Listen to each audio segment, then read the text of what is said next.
Hello, ladies and gentlemen, and welcome to round 2 of the Adrenaline Racing Community's GR3 Championship season. We're here at the wonderful Monza in Italy. Slightly overcast day here, but I'm joined in the commentary booth by... Savoy there. How are you doing today, Lato, on this happy Easter weekend? I'm doing quite good, and we should be on for some excellent racing here in Monza. It's been a while since we've been here, but last time we were here made for quite an exciting race, so hopefully we have another one in the books for us today. Yes, I think this has got a recipe for one of the best races that we'll have to offer. There's like so many cars in the hunt for the win. You know, they've got the Nissans that are looking very quick, the Mercedes looking quick. Who else? I forgot what other man. Chevrolet, they're looking really fast too. So it's anyone's race here for tonight. That it is. And speaking of the Nissans and all these cars, I'm going to cover our manufacturer's points for this race because it's after only one race in the championship. Driver's points are basically their finishing order from the last race. So I'm just going to cover the driver's points. Currently on top of the leaderboards for the manufacturers is Team Polestar with 450 points, and then very close behind is Ice-T Racing and the Nissan GTR. That's 446 points, so we're only 4 points behind. Now again, only one race into the championship, but that's very close, and here at Monza, the GTRs are looking mighty quick. Indeed, yeah. We could be seeing quite a few GTRs in there. Thomas is looking very quick in Lobby B. You might see him in Lobby A. I've seen him practicing too throughout the week. Thomas is looking unbelievably quick. Kubu, he said, I think you said before we went on stream, he's fastest in Lobby A. Who else is in there, that group? Iceman, I think it is. Iceman too? Yeah, I believe so, yes. Iceman's, yeah, yep. So that he could be also a threat to racing Tier A too. That he could. Currently in third place in the Manufacturers Championship is Team Apex and the Porsche with 380 points. Fourth is Scuderia Powerpuff Girls and the Corvette with 372 points. Fifth is Team Sandy Balls and the Citroen with 357 points. Sixth is Simp Racing, also in the Corvette with 347 points. Mission Bueno in seventh in the Jaguar with 342 points. And then I think, to me, these are a bit of an upset currently. I mean, this is only after one race in championship, but we have Interstellar Racing Team with 290 points, and then the Kraken in ninth, last place with 283 points. And both those teams, those are Dan's team in eighth and Chili's team in ninth. And it's strange to me to see them so far down the order. It's just possibly a case that the other teammates that Dan's has on his team and Chile has on their team, they didn't perform in the Red Bull Ring in their respective tiers. So, I mean, I don't think it'll be that much of an issue considering Dan's team being the Mercedes, and like I said, the Mercedes being quick around here. Citroen could also be quick around here, so it just may be a bit of a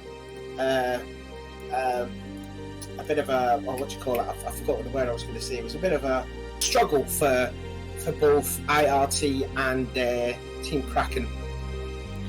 It does seem to be that way, but let's take it to our lap guy here, led to us by our very own Safloy.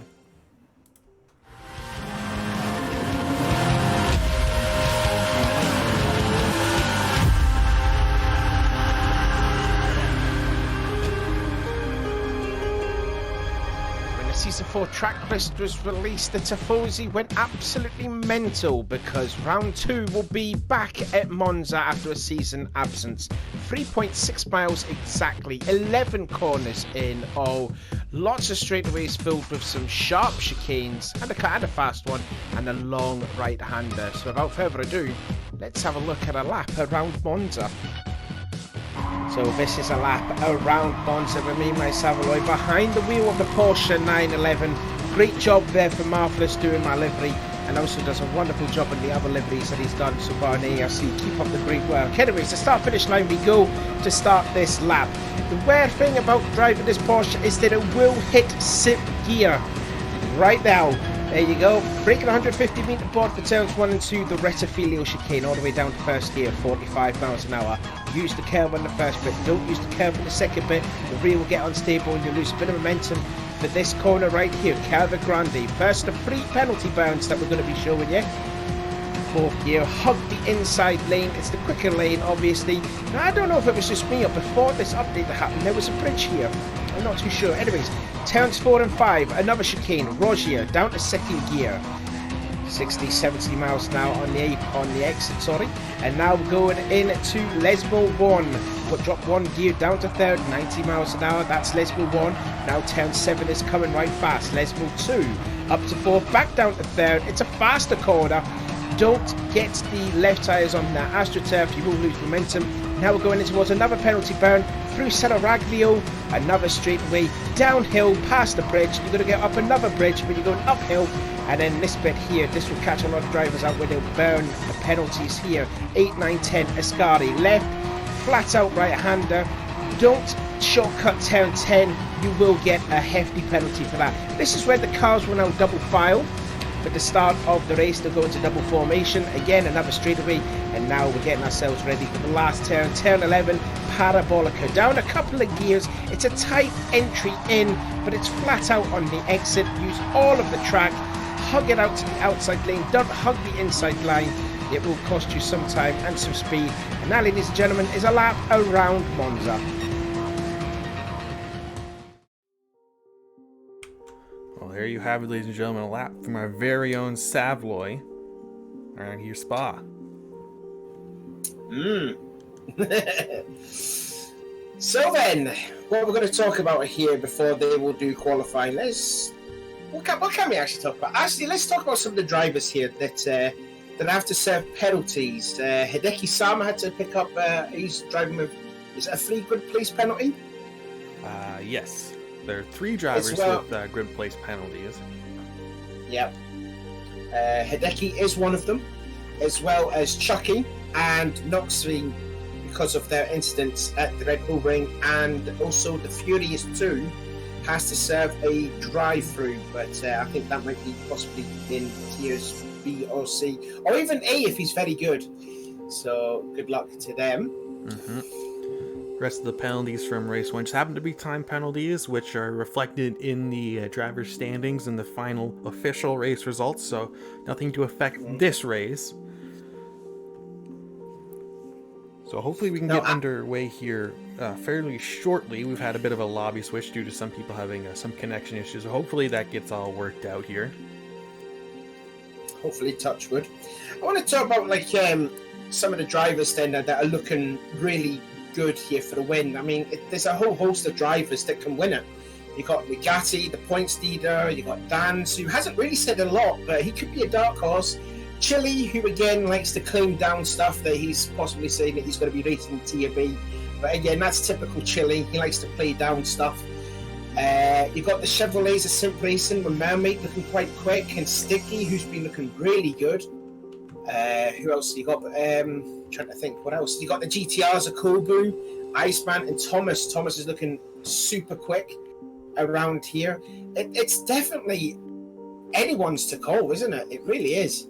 It definitely is, but if I had to give an advantage to someone, it's going to have to be the GTRs, in my opinion. Simply just because I've seen and been in a few practice lobbies, doing a few laps myself, and getting into voice calls with these guys, and a lot of them are saying that GTR, just out of the chicanes and that 4th gear that it just has the pull. So it's super hard to get alongside the GTR unless it's at the end of the front straightaway or going into the Parabolica. So in coming to racing position, I'm going to have to give the advantage to the GTRs, whether or not those drivers can put the car on pole and stay there, because we do know how bad the fuel load is in the GTR. So it's going to be tough to call. If I had to call a race winner, my bet's probably going to go to Nugatti, just because he's been so consistent and so fast in the AMG. He's able to just find pace in that thing that other guys in the championship haven't. And we know just how good on the tires and fuel it is, we saw in the last race. Yeah. So speaking of the people that can win, we'll talk about maybe some of the people that will be struggling around here, in particular the Porsche drivers for Team Apex. I've done about Mission 1, I haven't driven the Jaguar around here, but known for the fact that we've been to Monza 3 times in the 4 seasons that we've in the history of the ARC. I know for the fact that Porsches really do struggle here. I think this would be absolutely miraculous if Chucky, even though he still has to serve a 3 grid place penalty, can still race in Tier A, because we know the Porsche is not very good on the straightaway. It's very good on the brakes, but definitely needs a lot of help, the Porsche drivers of Chucky and Knoxville and Kuja, etc. So it's going to be a very tough day for the Porsche drivers. That it will, but I know Charles has been putting in a lot of practice trying to find that pace. So hopefully he can get up there and stay in the slipstream, because, as you mentioned, at least I think you mentioned here, I was trying to look at something going on in the chat here. So, going back to that first race, I believe we ran at Monza, or it was the second race in Season 2. Yeah, it was the race in Season 2.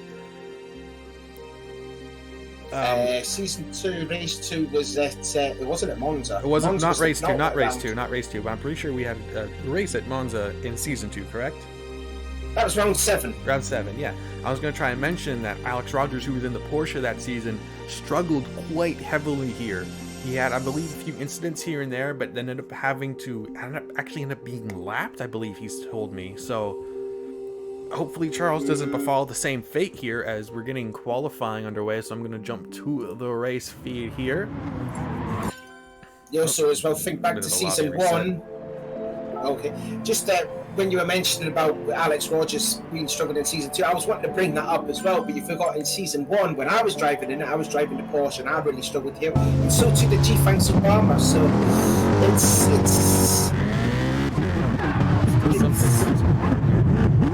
get that sorted out here. Get back to the screen here. Polyphony. Come on, sort it out, Polyphony. Well, I'm hopefully has Lobby B started qualifying yet around for you? By looks of it, we're all good at the moment. We also got to mention, we're just starting the final. I don't know what's happening here. That'd be a stuck check. But maybe a stuck check. We've got some returning drivers in here. We forgot to mention. We've got 3 returning drivers. We've got the gatekeeper, Matty, who I think is going to be competing in TOC for qualifying. Then you have Laville GR from Australia, who competed in the last round of season 3 at Spa. And the big news, the defending Tier A champion Alex Rogers is making a return to the ARC. That he is, and if I'm not mistaken, he should be here qualifying in Lobby A. So let me see if I can find him here. He should be here in Lobby A, yes.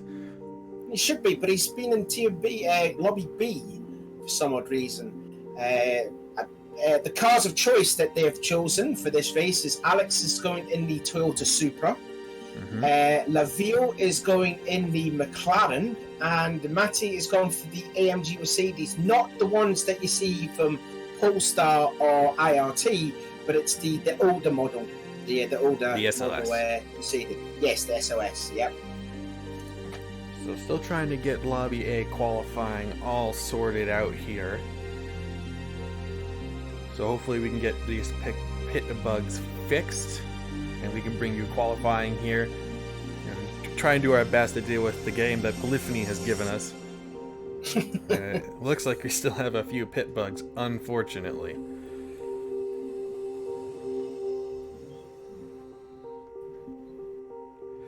So hopefully we can still bring you qualifying, as I just mentioned, but still trying to sort everything out here. But again, working with the medium that we have. Take a sip of water from my water bottle there. Looking at Lobby B as you have in front of you, do you see anyone that you think is going to stand out? Because looking back at the Lobby B race, I happened to do a bit of stewarding for round 1, so I managed to end up looking at the Lobby B race. Kujer had an absolutely outstanding and fantastic race. He led from start to finish, had fastest lap, and was pretty much unchallenged that entire race. Do you think you could see him perhaps in getting that extra few tenths of pace here at Monza and working his way up into Lobby A? If he can get some help, that's the key thing. I mean, slipstream is absolutely everything around this track. You know, loads of straightaways, as you can see on your screen, loads of straightaways filled with some tight chicanes. So slipstreaming is absolutely everything around this track. If he can, then he definitely will. But also, I'd like to mention Predjay in the because he dominated the. I think he won that Group B race, if I can remember. Was it Kuja or Group? I can't remember now. It was Kuja that won Lobby B. Oh, Kuja. Okay, I thought it was Predjay. My bad. Predjay was looking very quick, didn't he? Because he was fastest of all by quite a hefty chunk in Lobby C. So yeah, it's going to be tight. I'm just looking at Kuja now, and he's found a partner in Thunderpig. So yeah, that's going to be interesting to see what Kuja can do. He is quick. He's in a fast machine in the AMG. We'll just find out in 10 minutes' time as we've got qualifying, I think, underway. But I've just noticed here we don't have Thomason here. I think that is due to some drivers missing the call while still showing up for the race in the Discord. So everyone's trying to shuffle themselves out equally. But come the race, you will have a spot in the lobby. Don't you worry. Okay then. Because it'd be quite a shame if Thomas isn't going to compete in it, and he's been really fast here. I'm noticing here some teammates actually having working together. Noxby and Havoc, both for Team Apex and the Porsches, they're going to work together. I think that could also be a key factor too, having teammates working together. Because you've got a few of them in Tier A. You've got Simp Racing with Mermaid and Stig. They're both teammates. Who else have you got in there? You've got Mini Conan and Alex Gaiman in the Jag. I'm going to pull up here. I forgot what else they've got in the double team. Who else? They've got Ice-T, Iceman and Kobu. So, I mean, that could also play a part in it as well. It could, as we're trying to hop back into a remade lobby here, so hopefully we can bring you some on-track action here. If you're watching, thank you for sticking with us. So hopefully we can get this all out of the way, and sorry for any inconvenience this might cause for you viewers at home. Yeah. So I think qualifying for Lobby B has just started. I'm just seeing Robocopy picking up a 2-second penalty, shortcutting Roger, turns 4 and 5, the chicane. So he's got to serve that after Lesmo 2. This is also his flying lap. So not good for Robocopy. 7 minutes to go on the clock, and there he does serve it. Pierre was the first one to come across the line, so I'll keep an eye out on Pierre as he goes through Ascari. Seeing the two Porsche drivers of both Havoc and Noxby are fuel burning, that's particularly weird. Maybe they're just going for a one-lap stint. I'm noticing Alex Rogers is also in this lobby now. So, yeah, Defiant, he didn't race last week. It's nice to see him competing here. I think he had some troubles with issues with his connection. So, nice to see Defiant racing again. Former champion of Season 1's Tier B. He's got his teammate Haggis NT in front. So then, here we go. Pierre's first across the line, 148.652. Jerry Bird beats it, 147.894. Kuja goes second with a 148.172. Oh god, the times are coming thick and fast now. Here we go. Haggis has gone no, Alex has gone pole now, 147.022. Defiant goes fifth, 148.392. So Pierre's gone all the way down to sixth. Thunderpig is there's a bit of a spin at on the exit of the Retafilio. That was Wily Coyote. Thunderpig 7th, then you've got MJ Walter in 8th, Wily Coyote 9th, Laville in 10th. Laville said in the chat that he's had 0 practice in this race, so that's going to be quite fun for Laville. Considering probably all the other races have been practicing since last Monday. So good luck there to Laville. Cro-Magna in 11th, 155.099. 8 seconds off the pace. Robocopy, who did serve the penalty, 155.585. Ruby is 14th and Noxby 15th. Now, we seem to be missing someone. In fact, Noxby's still fuel saving. Someone's in the pits, and I don't know who that could be.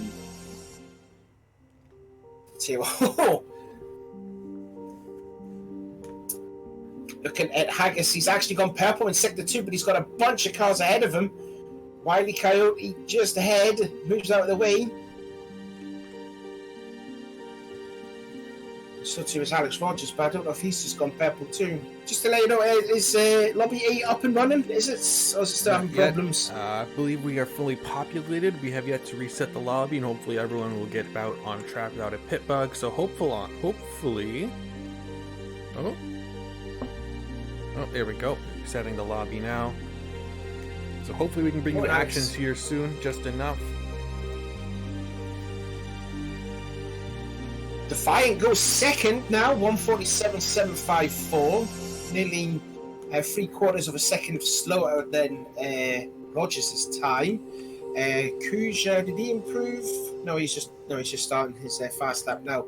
I forgot to mention there's about 4 minutes to go. I'll keep... Oh, we've got qualifying underway! Yay! There you go! Yes, qualifying is finally underway, so all the drivers making their outlaps out of the pit.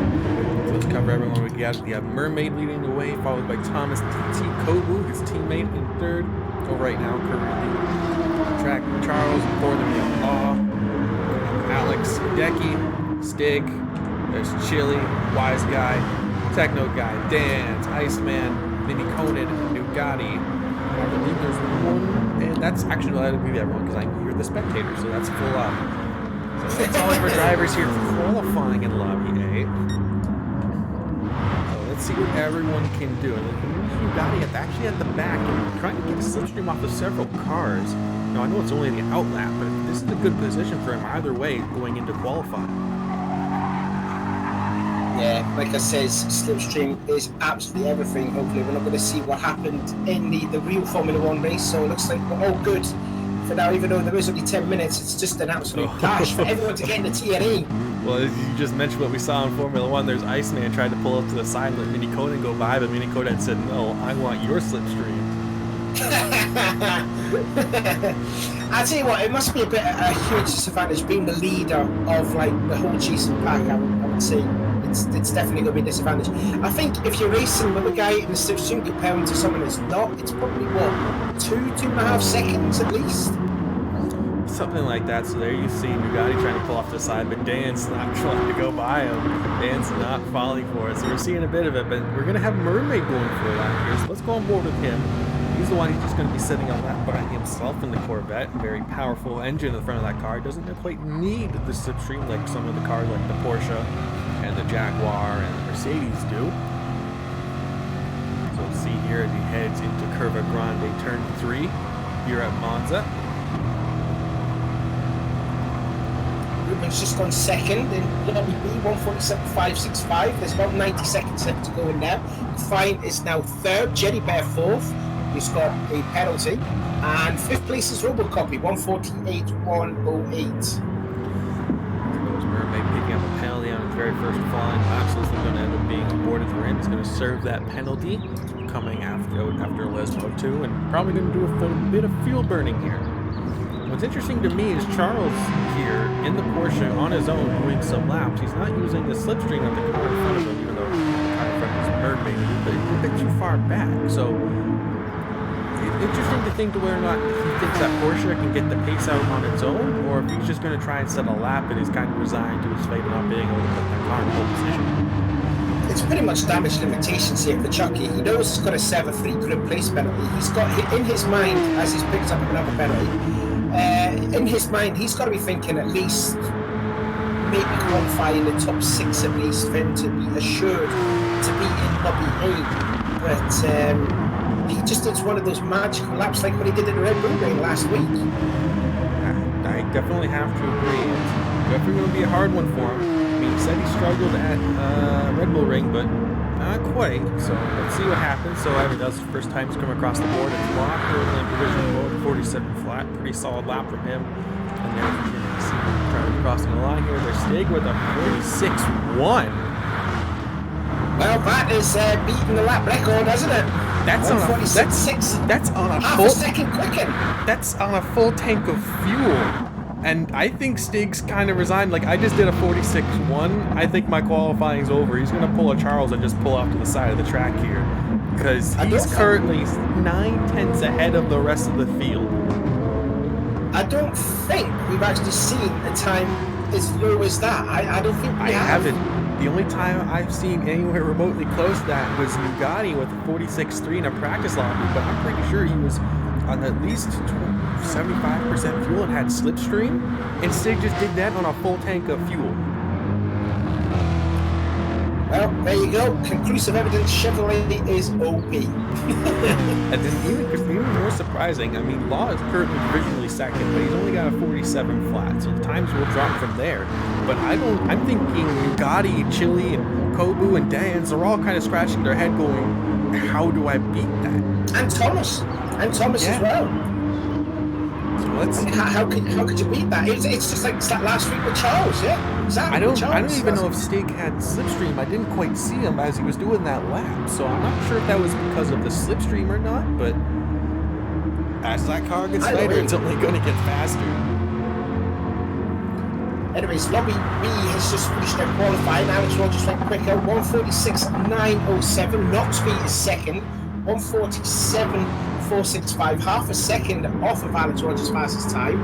Robocopy will be in third, then Jerry Bear, Defiant, Haggis NT, Pro Magnus 7th, Kuja in 8th, Thunderpick 9th, Walter to 10th, Havoc 11th, Flavio in 12th, Pierre 13th, Riley Coyote 14th, and CRubennnn, who is just shy of 6 tenths slower.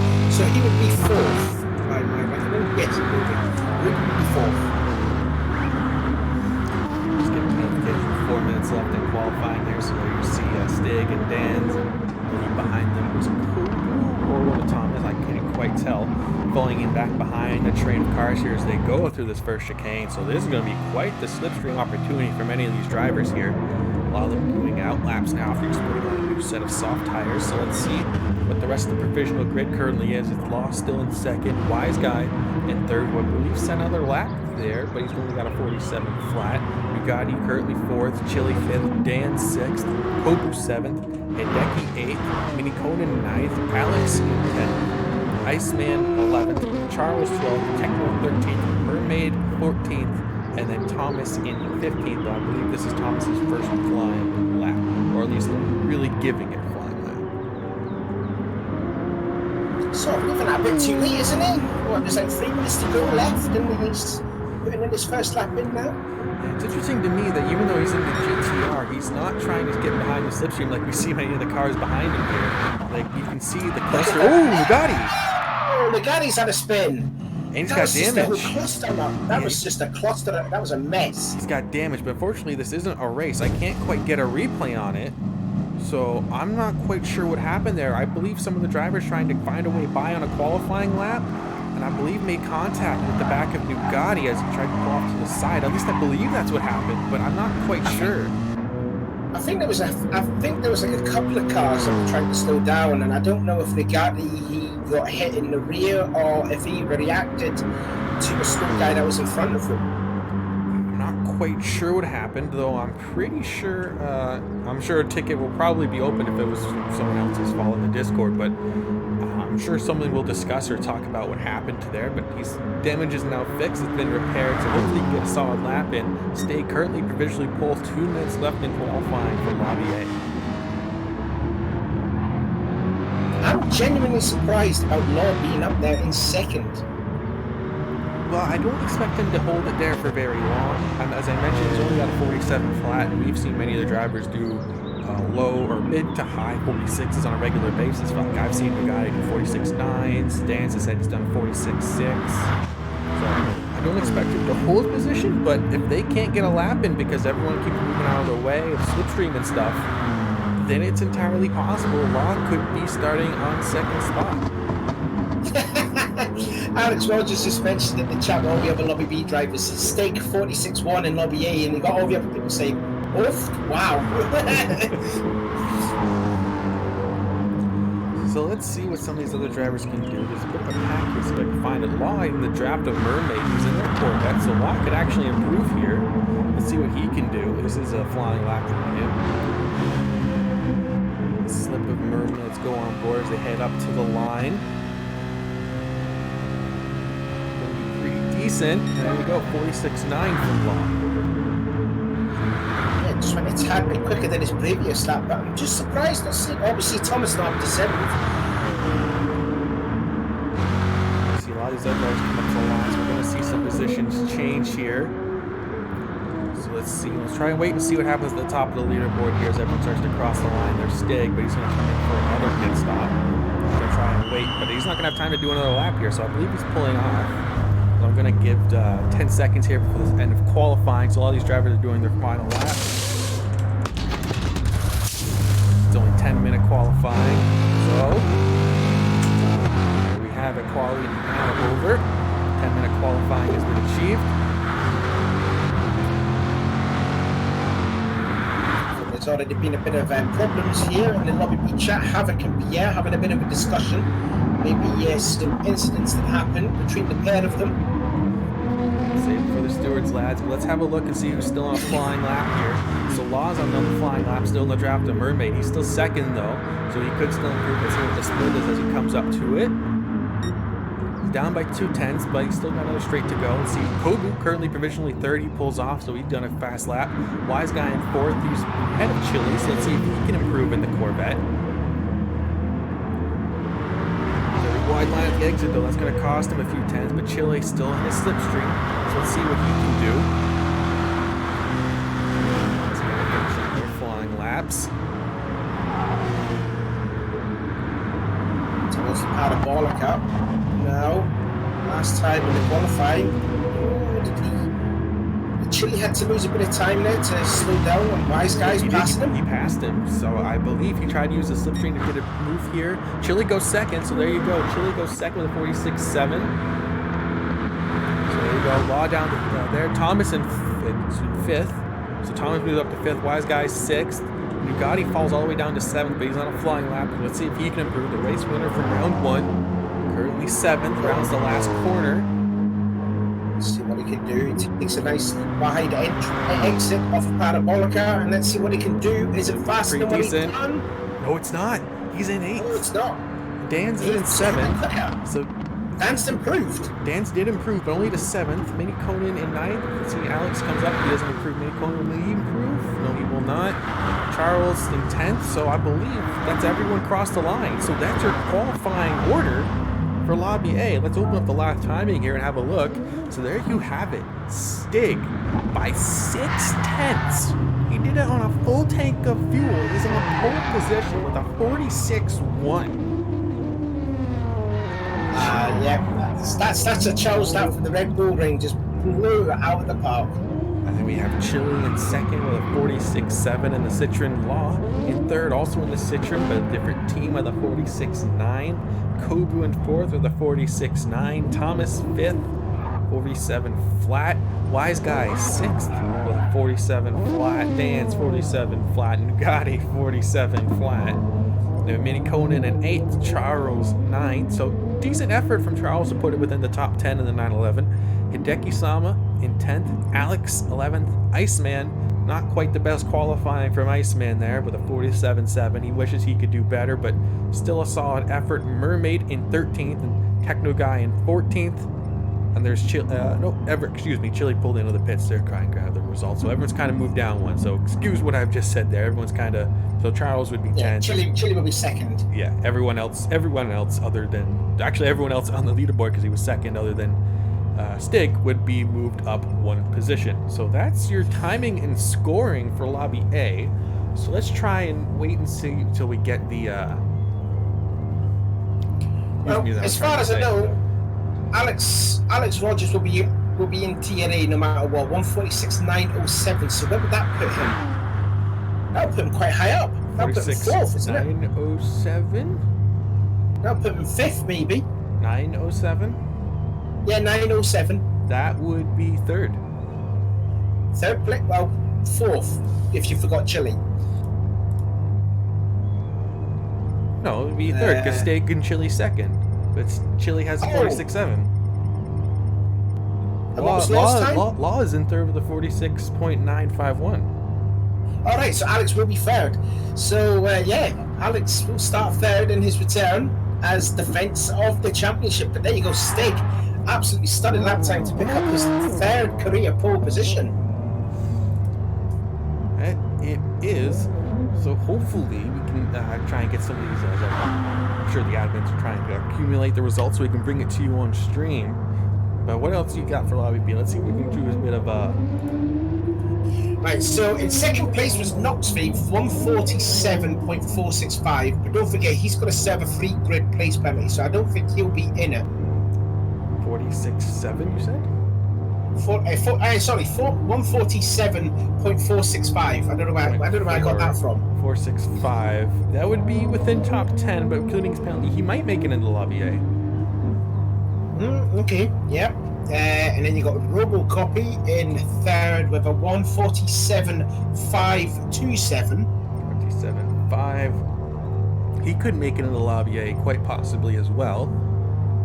And then Jerry Bear, 147.649. 47.6. Yeah, he could make it. That's quite possible. So hopefully we get to see how everything actually ends up for these guys here.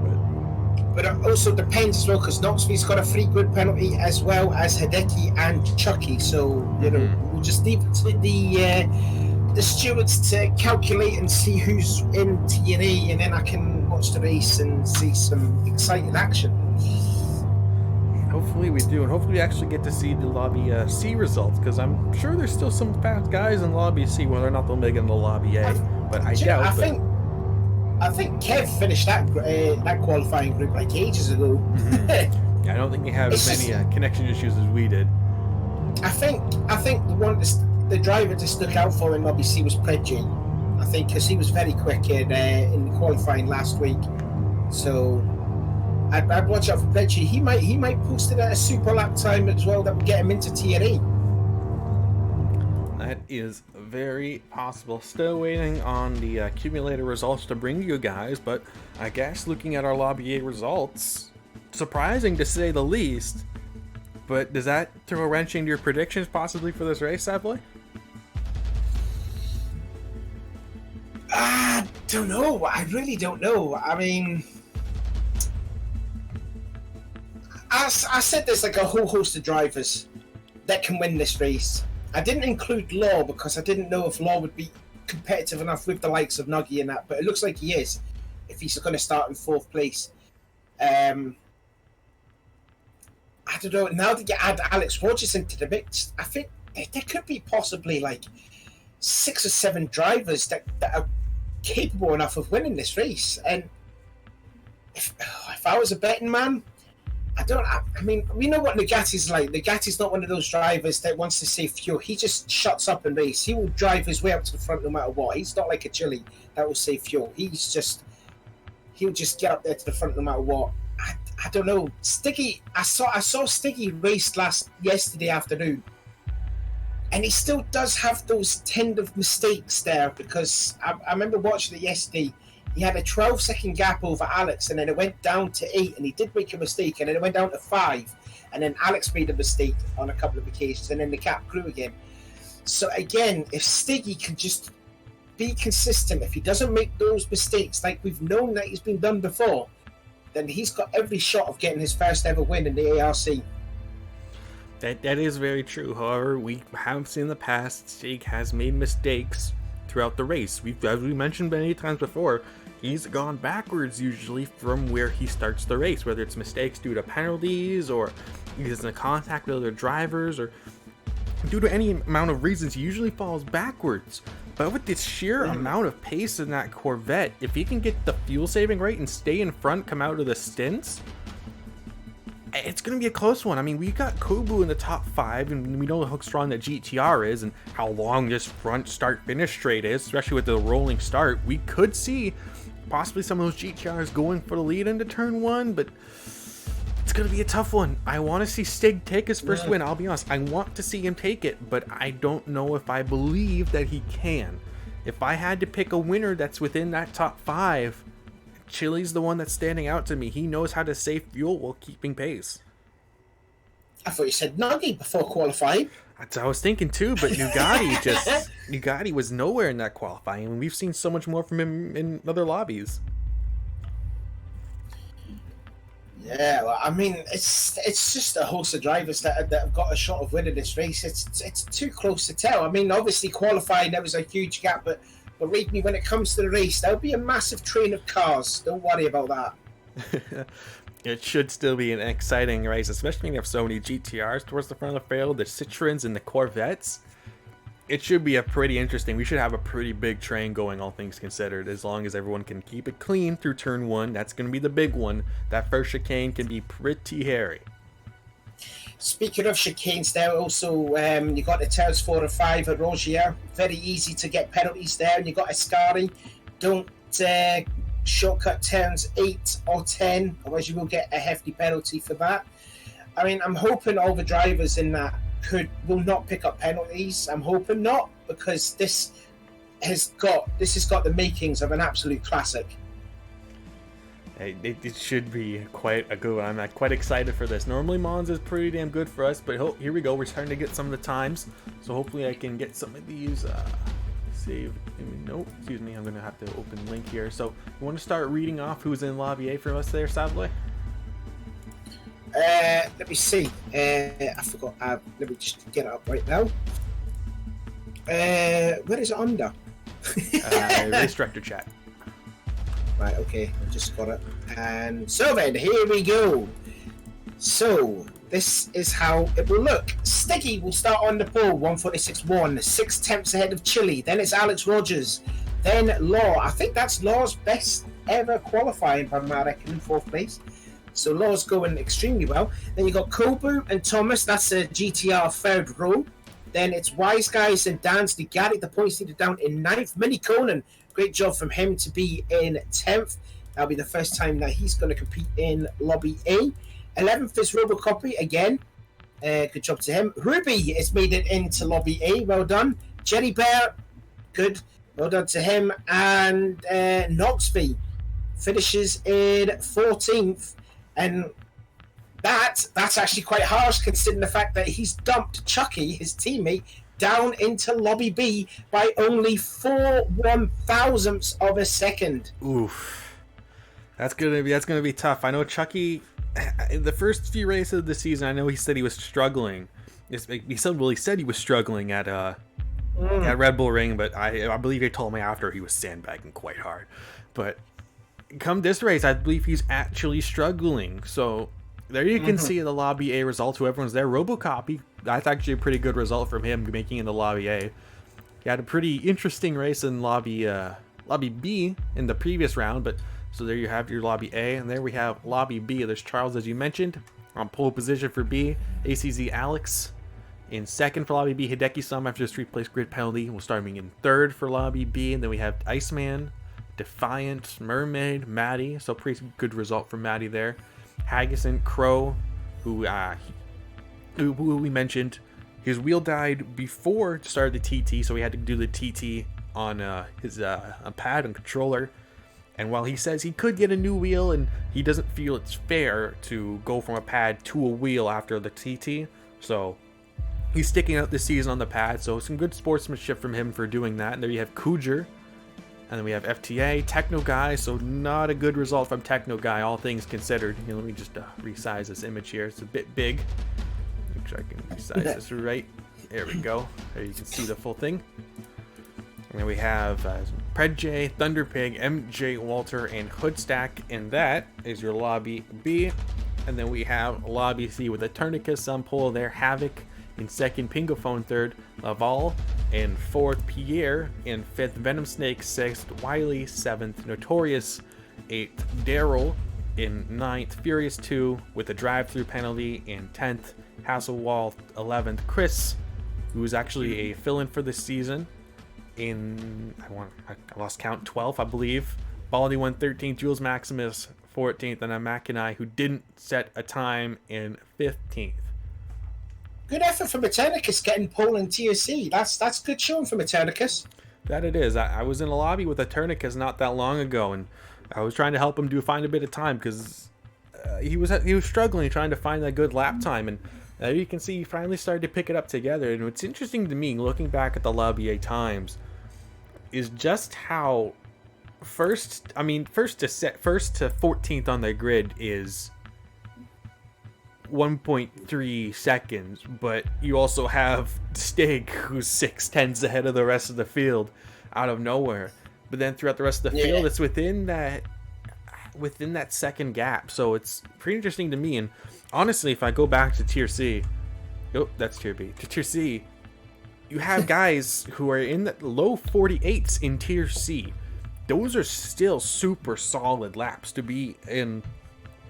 Like, honestly, going into this race, I thought maybe like low 48s like that would be Lobby B, but you see guys like the Tournicus who didn't quite make the cut. So honestly, fair play to everyone in Lobby B, just how close that lobby is. You can see the sector splits in times. You have Charles, who had the 47.4, but that was, he got the grid penalty, so he got knocked down. Same with Hideki Sama. But even then, you have guys who ACC Alex with a 47.7, and then you have Hoodstack with a 48.3. That's 6/10 separating a lobby. Oh, excuse me. Looking at that, yeah, pretty much. Mind you, that was also like the same gap when it was between first to last in Group B at the A1 ring last week. It was just 6/10 of a second separating pole to last place in Lobby B. I cannot wait now. I genuinely cannot wait. I think Stig's lap time is pretty much shocked everyone, because I've seen pictures of that in other qualifying that they've done prior to today. I seen like Alex Rogers, I think was fastest, and then Nagati, and then I think it was Chile, and all three were separated by like half a tenth. I mean, Stiggy with that incredible lap time breaks the lap record, I think, as well. He smashed it. I believe it was Lemmy's lap record that was like a 46. 146.6, I believe it was, and the lap record is a 146.5. So that could be on the threat, like smashed it in the Corvette. I mean, that's not a home run. That's a grand slam. That is, isn't it? So we're gonna get notification now. The stuck check gonna be happening in Lobby A. Now another thing I do want to bring up, we saw it at Red Bull Ring, and we definitely had the joy of watching it at Red Bull Ring, is the manual rolling starts.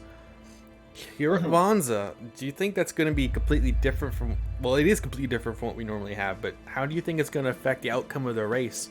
Having exit the Parabolica and having some of those GTRs mid-pack with the slipstream coming on that long front straightaway and then the braking into the chicane, that's going to be something else to watch.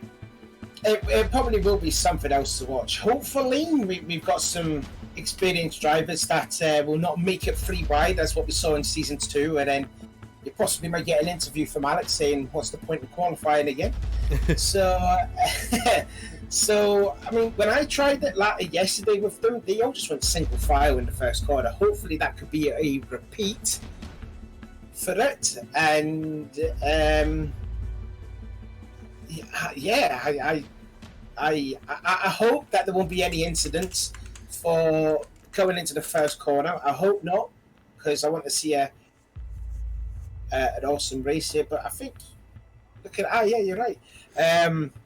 I think it's. No, do you know what? Scrap that. It's going to be absolutely chaos going into turn one. They're going to go forward abreast. There's going to be a massive pile up. So I'm just trying to see here. I believe I'm just going to have a look back at the. Yeah, all right. I see 14 on mine. Right, yeah, I only see 13, so I'm going to rejoin the lobby here. So hopefully, if they're doing a stuck check right now, so we're not missing anything, ladies and gentlemen. Don't worry. And also noticing too, the manufacturers that are in this lobby A, there is only one Porsche in this race. And again, it's like what we brought up before qualifying, how the Porsches really struggle around here. It's just exactly the same, isn't it? That it is. So hopefully I can rejoin here and get the start of the race underway without not seeing someone in the lobby. So here we go, lobby A. But everything looking good in the stuck check so far for you, Savboy? Yeah, everyone's looking good. They will start going into double file formation after Escari and before the Parabolica. I would expect drivers to go softs, then to mediums. The softs will probably wear out about 12, 14 laps in. Obviously, one stop is the way to go. They will pit with about like 30 odd minutes to go, between 32 to 28 minutes left of the race. That's when you'll know you'll make a one stop. So yeah, I think we're just pretty much good to go here. Everyone's all fine on my screen. Is everything all good on your screen? Let's see. Yep, I see everyone on track now. It was Alex Rogers that I wasn't missing. So there we go. So now I see everyone on track. Looks all good now. This is still a stuck check.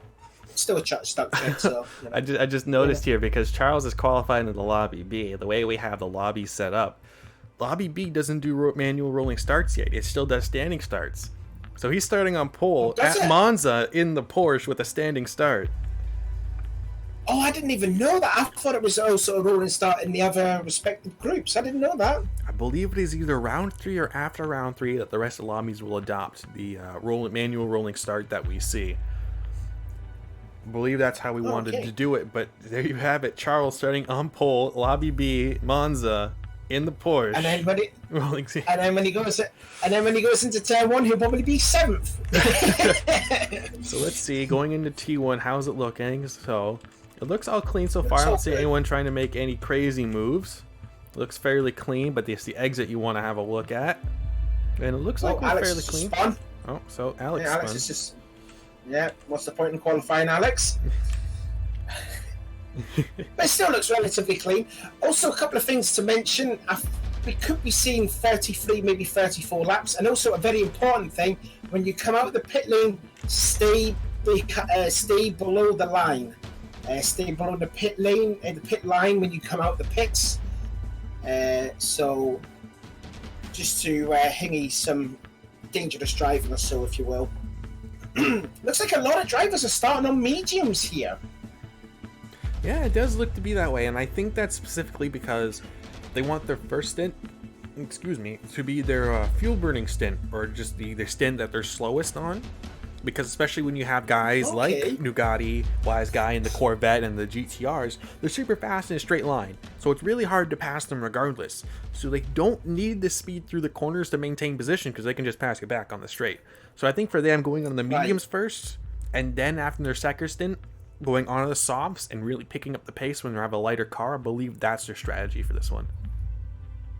Oh, right, okay then. I genuinely thought it would have been like a softs and then medium start, but it looks like, I think, all but one driver is started on the softs, and I think that's Robocopy, I believe, for Sandy Bowles. I'm just looking out through the other field of drivers. Well, Stiggy has decided to go on softs by the looks of it. Yeah, so it looks like to me just Stiggy and Robocopy are going to start on softs. Everyone else will start on mediums. Yeah, so it should be quite interesting to see. So as you mentioned, Stig on softs, but he wants to try and build that lead early, so it makes sense. And then we have Robocopy. So hopefully this should be pretty good as we get the notification that this race will be starting within 2 minutes in 2 minutes. So once I know we said predictions for the race winner, but who do you think is going to lead coming out of T1? Stiggy. Stiggy, fair choice, fair choice. I would say Stiggy. He's on the softs over there, so on mediums, I think it's a no-brainer. Hopefully he won't get punted, and then my prediction will be wrong, and then I'll be angry. But I'd have to agree with you. Stig on the softs and that Corvette, he sets the pace. Him not leading into T1, even with the draft on that front straight, I don't see it not happening. So I'd say Stig leaves. Will he hold the lead come the pit stops? We have yet to see. Penalties are going to be a pretty big thing around here. So you'd hope so. I mean, he's got to produce, like, if he's still going to stay on the softs, he's got to produce at least 12, 13 lap qualifying laps to pull off a big enough gap over the guys that's also on that's on the medium tires. Pull up a big enough gap, then make your pit stop and then go on the softs, and then, you know, drive your heart out for the next, 25 to 30 minutes out, Sticky. Pretty much. We got 1 minute till the start of the race. So let's throw it to the chat. Anyone watching, who do you think is going to win? Show your favoritism in the chat. Tell us who you're rooting for, who you want to see win, what cars you want to see win, what do you think is going to happen. Give us your outcomes, your predictions. I'd like to involve you guys too from time to time. I completely forgot the chat. How many people are watching? Right now we have 13, but at one point we had 17 earlier. Oh. So 4 people have popped off. Oh, that's a shame. Well, I believe some of the guys watching are also drivers, so they were watching in between before the start of the race. So. Oh, okay then. So then, for the 13 people that are watching, I think sit forward. Well, no, sit back and relax and enjoy the show, I see. Yeah, because we're getting a notification now that the race is going live. So we're going to bring that to you as soon as the countdown finishes. Hopefully this should be a pretty good one, ladies and gentlemen. So there you have it. Getting underway now is round 2 of ARC's GR3 Season 4. On pole position, we have Stig in the Corvette. Second place, Chili Alex Rogers in third, Law fourth, Kobu fifth, Thomas sixth, Wise Guy seventh, Dan's eighth, Bugatti ninth, Mini Conan 10th, Robocop 11th, Ruben in 12th. See if I get the position here. Jerry Bear in 13th, so good qualifying there from Jerry Bear to actually get up there. And we might have missed that when we were reading it off there. And then Knoxville in 14th, even with his 3-place grid penalty. So there we have it. The cars are underway, getting rolling here for their manual rolling start. And hopefully all the drivers will put their fuel mixtures up to save that bit more fuel. Especially the Chevrolet drivers, since, as you say, they guzzle a lot of fuel compared to the other cars.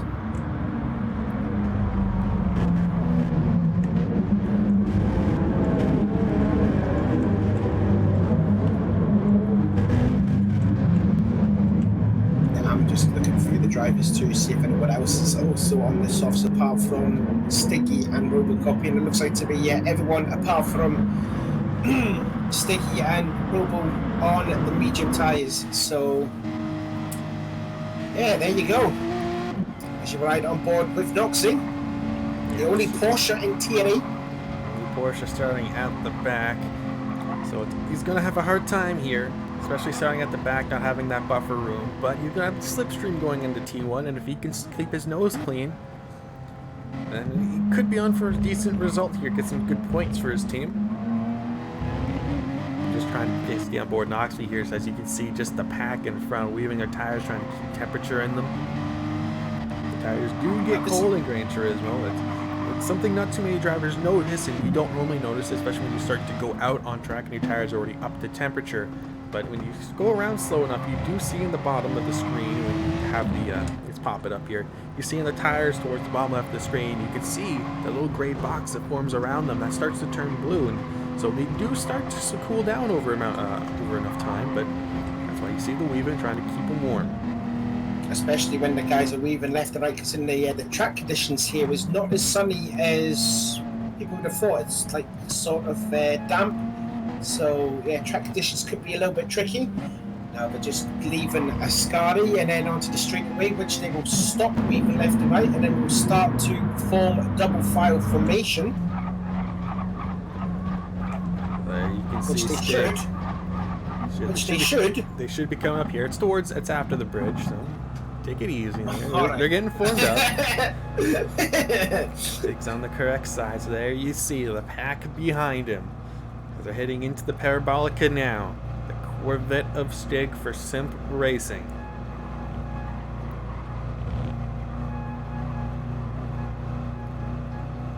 There we go, then through the Parabolica.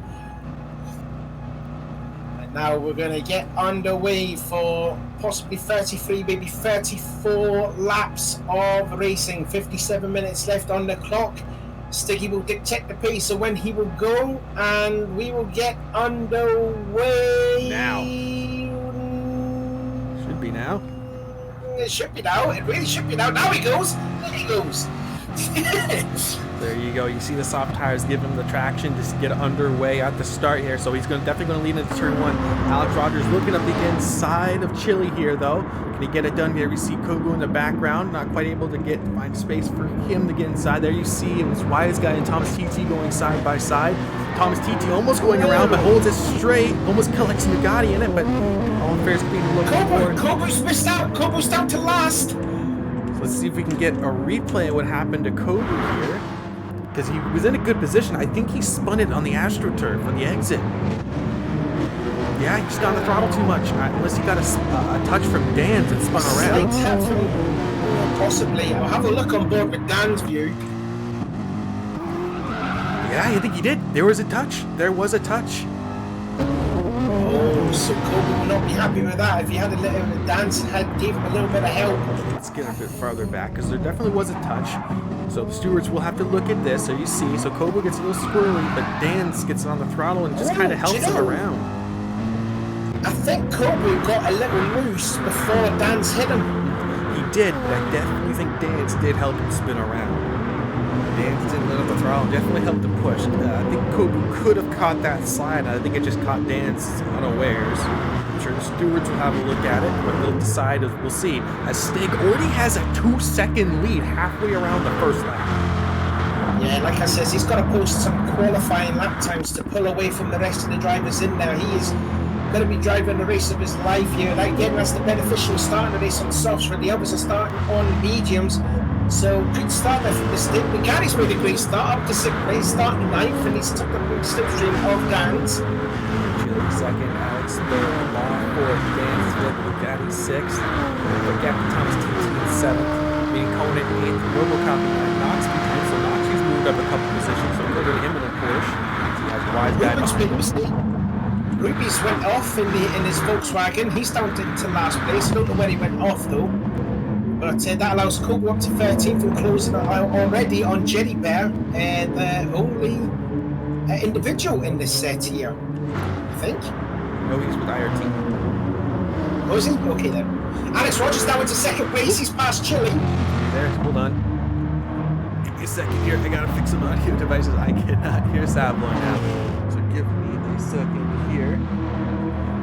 This keeps happening. Anyways, Alex Rogers into 2nd place. He passed Chile. And you've got yourself like a massive train of cars behind Alex. Fashion way.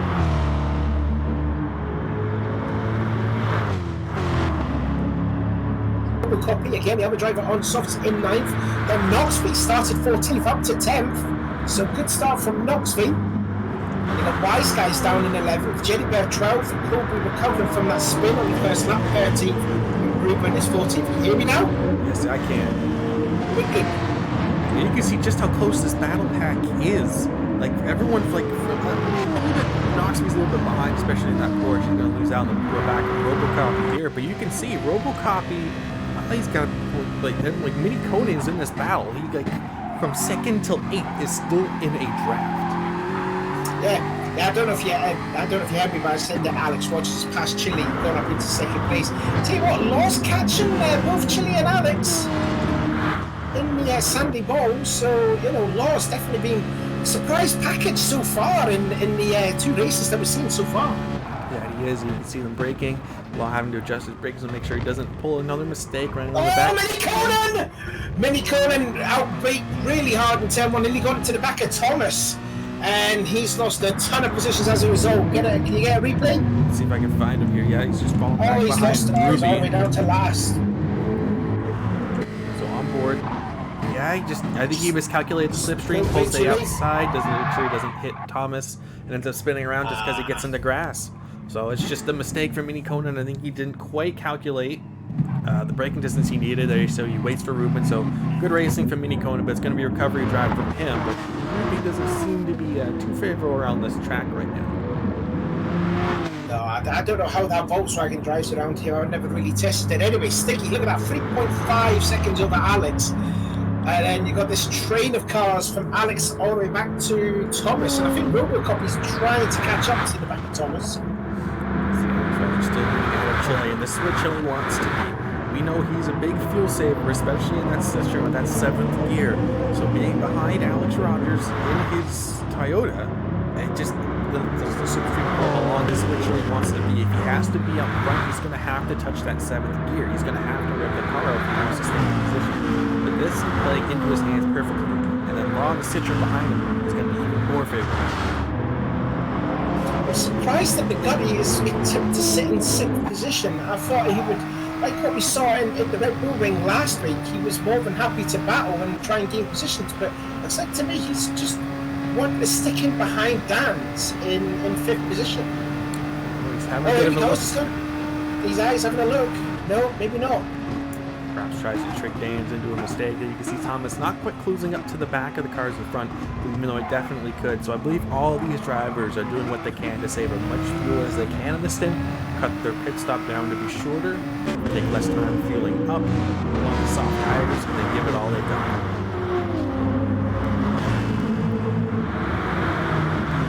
Gap is slowly coming down though between Stick and Alex Rogers. It's now nearly down to 3 seconds. It was half a second.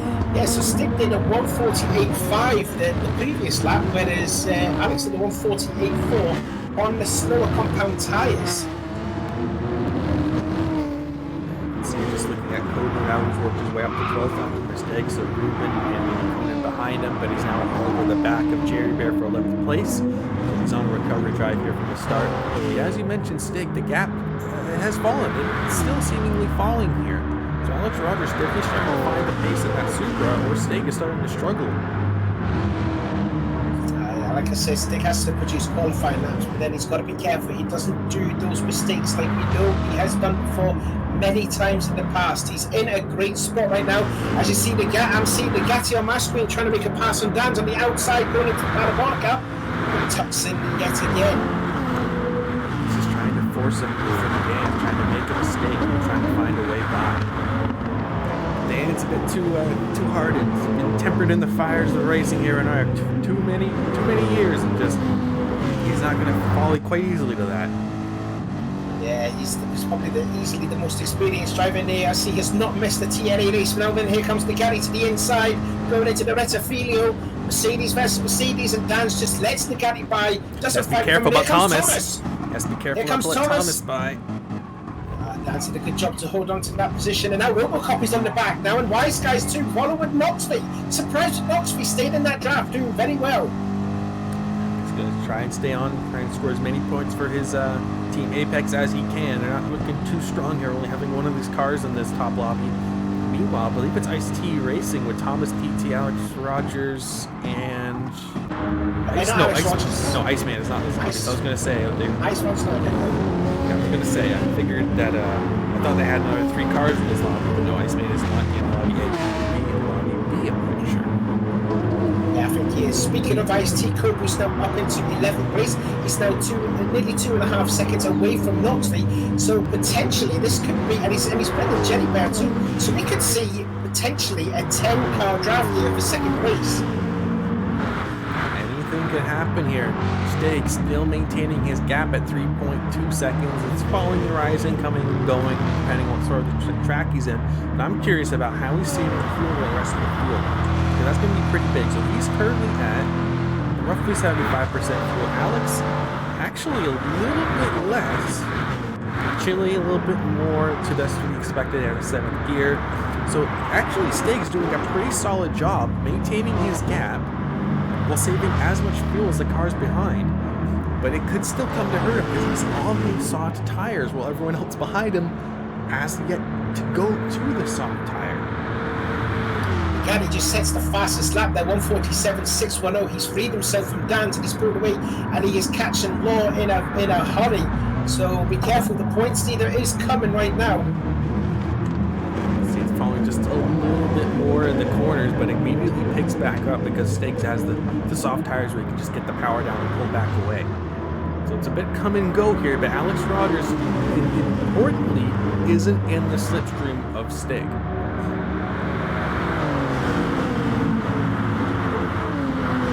See further back here through the field. Let's see the gap between Kobu to Knoxville is 2.2 seconds, slowly coming down just a teensy bit, although he is purple in the first sector. It's actually quite surprising that Nagati set the fastest lap, even though he's on medium tyres, and Stig is on the softs, and he's not posting fast lap after fast lap. Yeah, Stig is saving fuel. He's doing what he can to try and maintain his position. But starting on the soft tires wouldn't be the right call for this strategy. I think Stig has made a mistake here. He wanted to start in the softs to try and build the gap like he has. But he has this gap and can't pull away from Alex. He can't pull away from Alex while fuel saving. It's not growing when he wants to, because he wants to put a big enough gap, considering that, like you said, he'll go to the medium tyres, and then the pack behind him will be on the mediums. So it could be a mistake here from Stiggy that he's trying to save fuel, or what? I don't know just yet. It's too early though. We've nearly got a quarter way through of this race. Following on board with Bugatti currently, who's all over the back of Law. Bugatti breaking the slipstream a little bit, which is a bit interesting. Normally you would stay in the slipstream as long as you can, because there you can see Law just building the gap because Bugatti left the slipstream.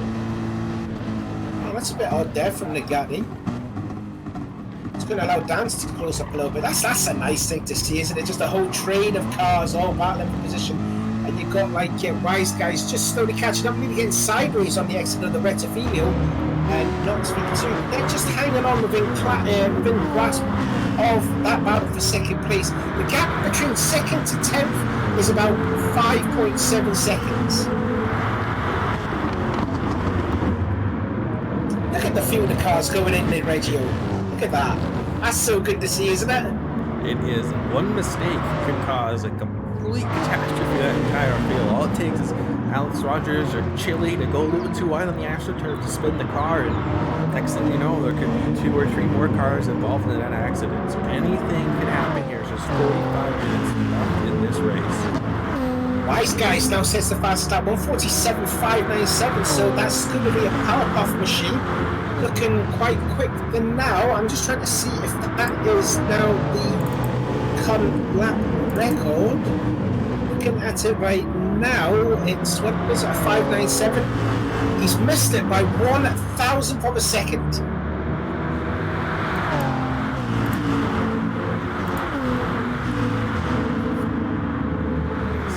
Wise Guys finally joined this battle in front of him. He said that Fat Slap has joined up to the back of Robocop. So now it's an 8-car battle for second place. But Knoxville, as you mentioned, has fallen off quite significantly. He's now 2.3, and that's going to continuously grow here along this front stretch. But Kobu is only 2 seconds behind. He's going to be cruising real quick. Wise Guys is not saving fuel. He's going at it now. New lap record, 147.098. Ooh, looks like Thomas. Robocopy!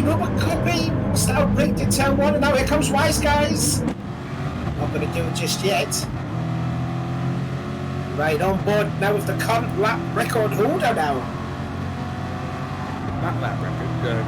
Lemmy still has a lap record. 46. No. It's. What's it? Yeah, it's a 46.6 or 46.5 in the lap record. As he makes his way by Robocopy into the second chicane, and Wise Guys through to 8th.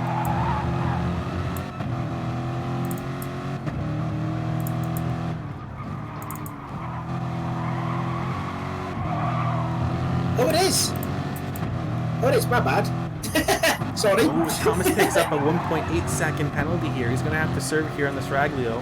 He's going to pull off to the side. Wise Guy's going to try and catch the drop, but not quite close enough. So this is going to throw a wrench into this entire field. Now Wise Guy is just outside of the slipstream of Dan's in front. And when you mentioned he wasn't fuel saving, he's going to have a harder time sticking with this pack in front now. Yeah, that's not what Thomas needed there. He says before Monday he looked unbelievably quick, didn't make a foot wrong, and then he's just run on the ear. Again, that's the problem of these tracks. If you shortcut a little bit around here, you will get a hefty penalty around. Cut the gap down to 1.3 seconds. So Wise Guy also on the medium tires. So he's doing his best that he can to try and close up to Dan. So the more he closes up, the more fuel he uses. He's a longer pit stop. Bugatti side by side with Law for 4th place. Went to the inside, goes to the outside, but can't get it done. That Citroen's still going quite fast on that straight.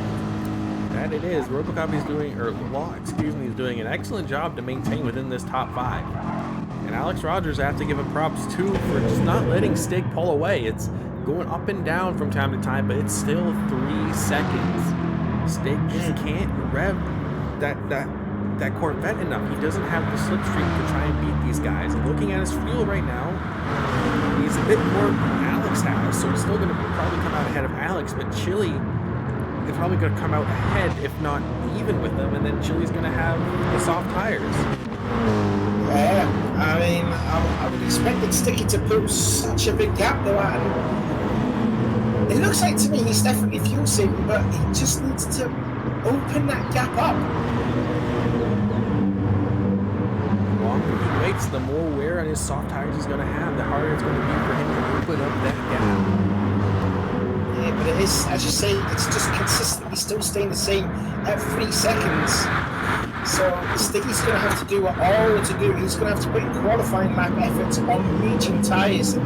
Is that going to hold up to keep him the W? I'm not too sure. Like, I think Stig may be betting on a lot of these drivers going a bit longer in the stint because they're on the medium tire. So I believe he might be trying to bet on going for a massive undercut and jumping to the medium tires while they're still on your mediums. But they don't have to do that. They can react to him. These soft tires, optimally, you can come in at lap 20 around 20 minutes, 30 minutes. Hit for the mediums and still go to the end. So I think he underestimated the strategy of the rest of these cars. We get this, yeah, 20 minutes of being nearly completed. Dan just starting to fall away from the Gatti, it looks like. There's a little gap. Then you've got Wise Guys close and Robocop, the other driver on softs. And then you've got Thomas, who is really not gaining a lot on Robocop. He seems to be struggling it now in that mishap. Well, now he's got the draft of the GTR in front, so that's going to help him. But Thomas is going to push and try and catch that draft of Robocop in front of him. But at least Noxi's going to be able to save a bit of fuel now and not have to worry about Cobra as much behind him. Looking at their fuel. Sticky's around about maybe 53%. What is Alex on? Alex is less than that. Chili's definitely got more. We know what Chili's doing. But I tell you what, looking at Chili, Law is actually there. Chili's sort of lost a bit of time to Alex. You see, there is a gap. But now Law is looking hungry to get into third place.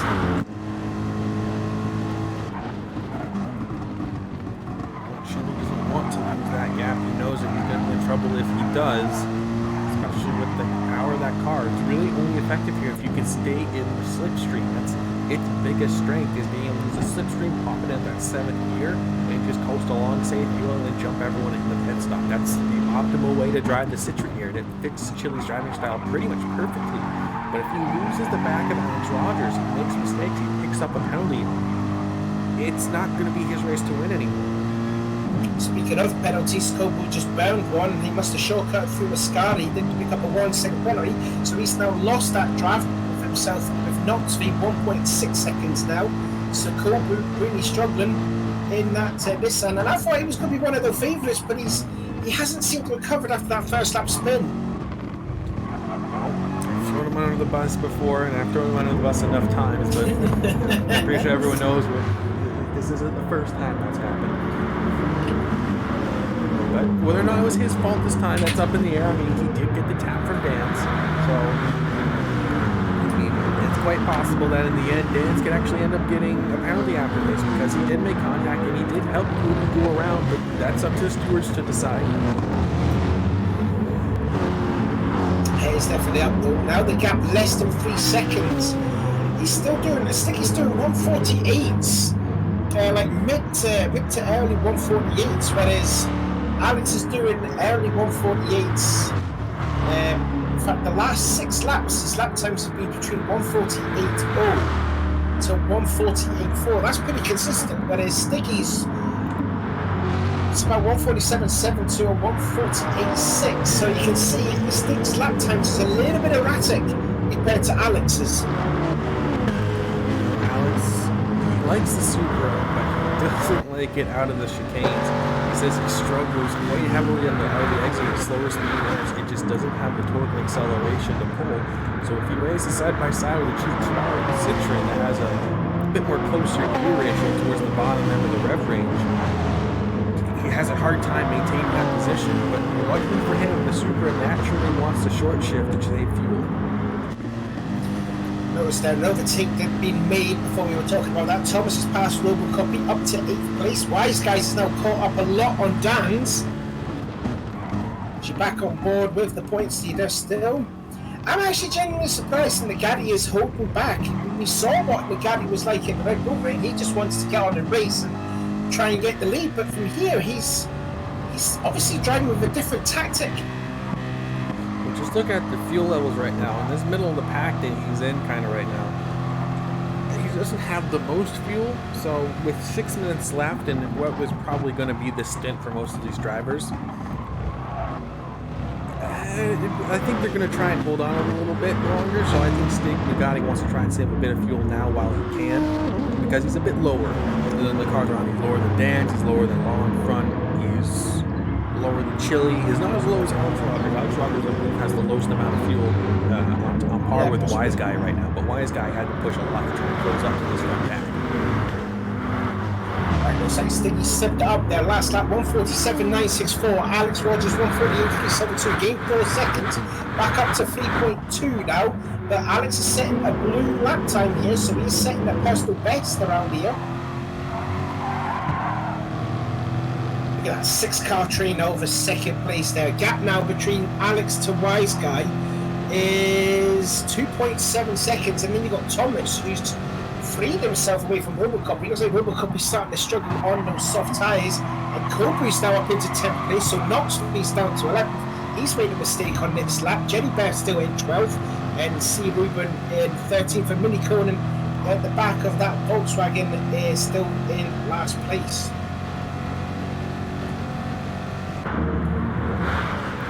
Changes for position. Stakes still leads 3 seconds, still in the gap. Roger second, Chili third. We got Law fourth. Excuse me. We got fifth, Dan sixth, Wise Guy seventh. And we move a gap to Tommy in eighth, Robocop in ninth, Kobu in 10th. Knox speed gone all the way back to 11th. Now they're all faster cars have gone by him. Jerry Bear 12th, Ruben 13th, and then Conan in last.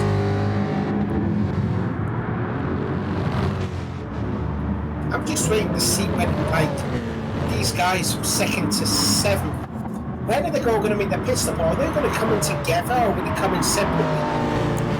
That's a tough one. I believe they might end up coming in together. I don't think the undercut or overcut might help them too much, because they're probably going to lose a draft. So if the car in front goes in, I would expect the car behind to also go in. Yeah, it could be a good shout that, actually. Yeah. I mean, you see there's a whole train of cars here, 6 cars all here for 2nd place. And if the guy that tops that all goes in, I think then everyone else will go in. See the gap now, still down to 3 seconds, Sticky. Sticky to Alex. And it's coming down. It is coming down, but I'm also looking at Stig's tire wear. He's got more, but he's also on the softs. But honestly, it's not that bad compared to what some of the other drivers on the mediums are doing, like Alex. Alex is definitely worse for wear in that super right now. He's probably going to lose out come to pit stops. Yeah, I mean, Chili's in. Is anyone else coming with him? No, he's by himself. Going for the undercut. Quite an early pit stop there, 44% on that fuel. Robo's in as well. Yeah, he was on the soft tyres, so he was struggling. His tyres wasn't cold. But that's quite early for Chili to make a pit stop with 33 minutes to go. That it is, and looking around him on track right now. Oh, so there you go. Chili's trying to wait a little bit there. He wants Jerry Bear to get in front of him. I think I was going to say maybe to get a bit of a draft from Jerry Bear. But now, because if you look at the gap in front of him, there's no gap. There's no time gap. So he has to push. There's no slipstream to help him. It's all going to be the raw pace in that slipstream right now. Now, I'm wondering with Chili that came in 3rd place, I wonder if that's going to react the stick to make a pit stop this lap. Because the gap between Sticky to Chili is 18 seconds. I think I just seen someone picking up a penalty, but I can't remember who that was. I can't see it though. Maybe I was just seeing things. So yeah, gap between Sticky to Chili, 18.1 seconds. I don't know how long the pit lane will be, or we can change the tyres, put fuel in, how much it will be. But I would expect Alex and that lot to come in this time by and see if the undercut will work to Chili's favour. Look at the gas. Trying to go around the outside of Law, heading towards the parabolica. It's a ballsy move, but you can make it work. Law's going to fall in right behind. He's going to let him have it.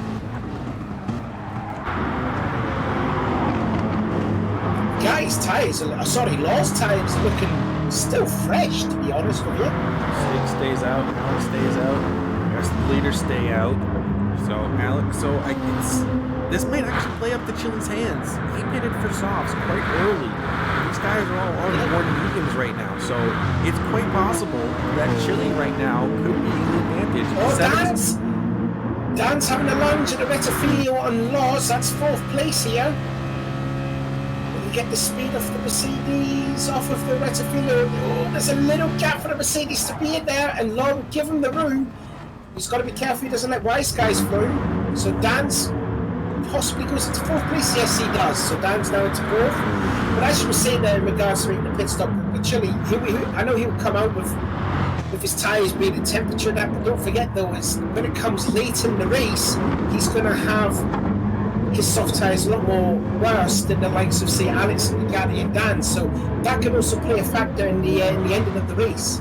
There actually was a bit of a touch between Dan's and Lawler. I just noticed as they're heading towards CRubennnn.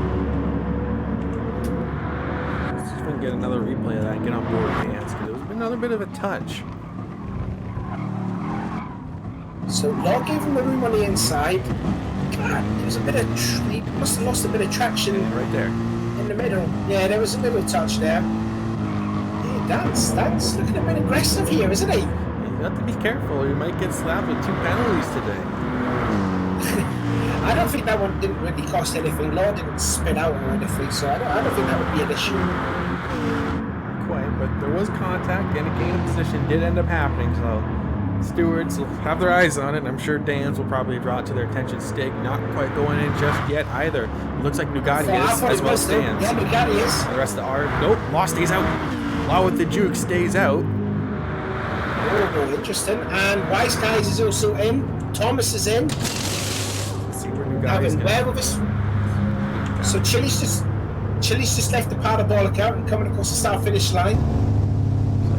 Nugatti out of the pit lane now. He's probably going to lose out to Chili, I think. Looking back behind, there's Chili there. So Chili gains all these positions. Gotta stay behind. Yeah.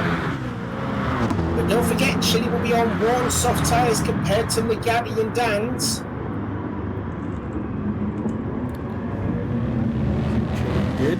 Actually, no, he would maintain position because he was ahead when he made the pit stop. So I don't know if he gained too much, actually, thinking about it, compared to these other drivers making their pit stop.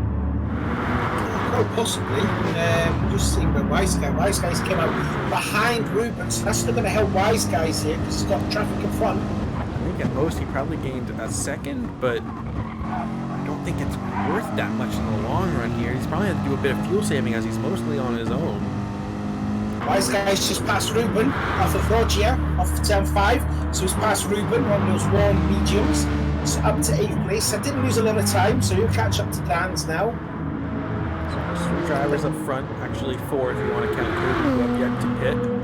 So let's see if Stig comes in just yet. Looking at his tires, they're quite worn. He's going to start to lose pace. The gap 3.6 to Alex Rogers, and the first driver to make a pit stop was Chili. The gap is 92.2, so it is coming down, but ever so slowly. I don't think it's coming down. It's going slightly up, if more than anything. It came out about 18.5 seconds behind Stiggy as Stiggy goes into pit lane. Now this is critical.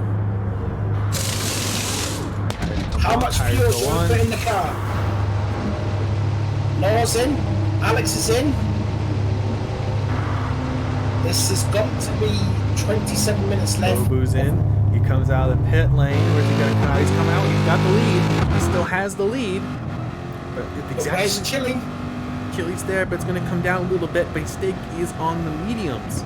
But he has the car on a straight line speed to try and hold position. Oh, look at this. Look at Alex and Law. Look at this. Alex lost a lot of ground. The overcut didn't work, and now it's going to be a mess going into the retrofit. Holy touch! Oh, he's got touched. Oh no! Let's have a look see here, because he goes in late. Wise Guy tries to go in around the outside of him. Alex, he just has to try and make his way back on track. That's a tough one. Yeah, I think Alex sort of shut the door on Wise Guys, and then Wise Guys couldn't react to it fast enough and spun Alex around. It's a tough one. Oh no, Wise Guy missed his braking zone, tried to make his way back on track, and just didn't see Alex. I think that one's on Wise Guy, personally. Possibly. Yeah, because he made the mistake. But he was letting Alex go through on the inside because he was coming out the pit lane, so that's half and half for me, like. Could be a racing incident, could be Wise Guy's fault. It's up for the stewards to decide on that one. The front Stig leads, but it's less than a second out between him and Chili. Chili on the soft tire, Stig on the mediums. 26 minutes remain. Stig's got the faster car on the straight line. Chili's got the faster car. The corners. Who will come out on top? This could be a repeat of season 1.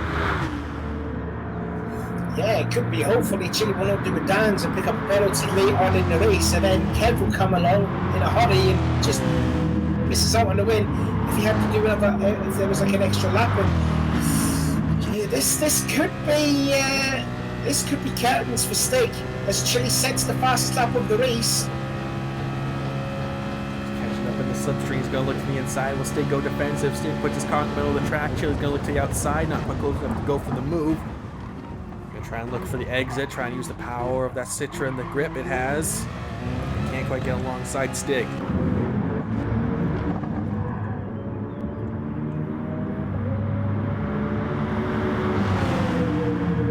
Now there's a huge gap now between Dan's to Wise Guys, up to 4 seconds. Oh, there goes Chili down to the inside. The second chicane is going to look to the inside, outbreaks Stig, and he's through. Chili into the lead. Yeah, I think, you called it. I think that was a mistake on Stig's part to start on the soft tyres, and he didn't build up that advantage like we said we wanted to see him do.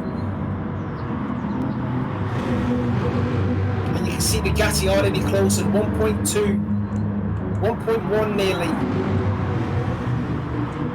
If you look at the Ruben in 7th place, who hasn't made a pit stop yet, is Ruby. No, he has not. He's trying to make those mediums last quite long, and I mean, fair play to him. The Pearly Picasso is doing an excellent job on those mediums, but he's going to have to pit for fuel. As we see Alex Rogers go up the inside of him here, give the Ascari chicane, and he's through. Good battle going on for 13th place. Willie Kona versus Knoxville. Knoxville all the way down to 14th place now. So Knoxville must have made a couple of mistakes somewhere. There was 7 seconds down on Jenny Bear. I tell you what, Jenny Bear's done well for the first time. The first individual to be in TNA. And yeah, he's done alright here, but now it's a 4-car battle for the lead. So I expect new guy to catch up and pass Stig here, but oh, Stig's looking at the inside of Chili. That's a late lunge. It is a late lunge, and all that's let Nugatti catch right up to the back of them now. That is exactly what Nugatti wants to see. Nugatti needed. Yeah, Nugatti set the fastest lap, 1:46.854. So that lap record is slowly tumbling down. Stig on the mediums versus Nugatti on the softs. Stig's just going to be a sit duck, isn't he?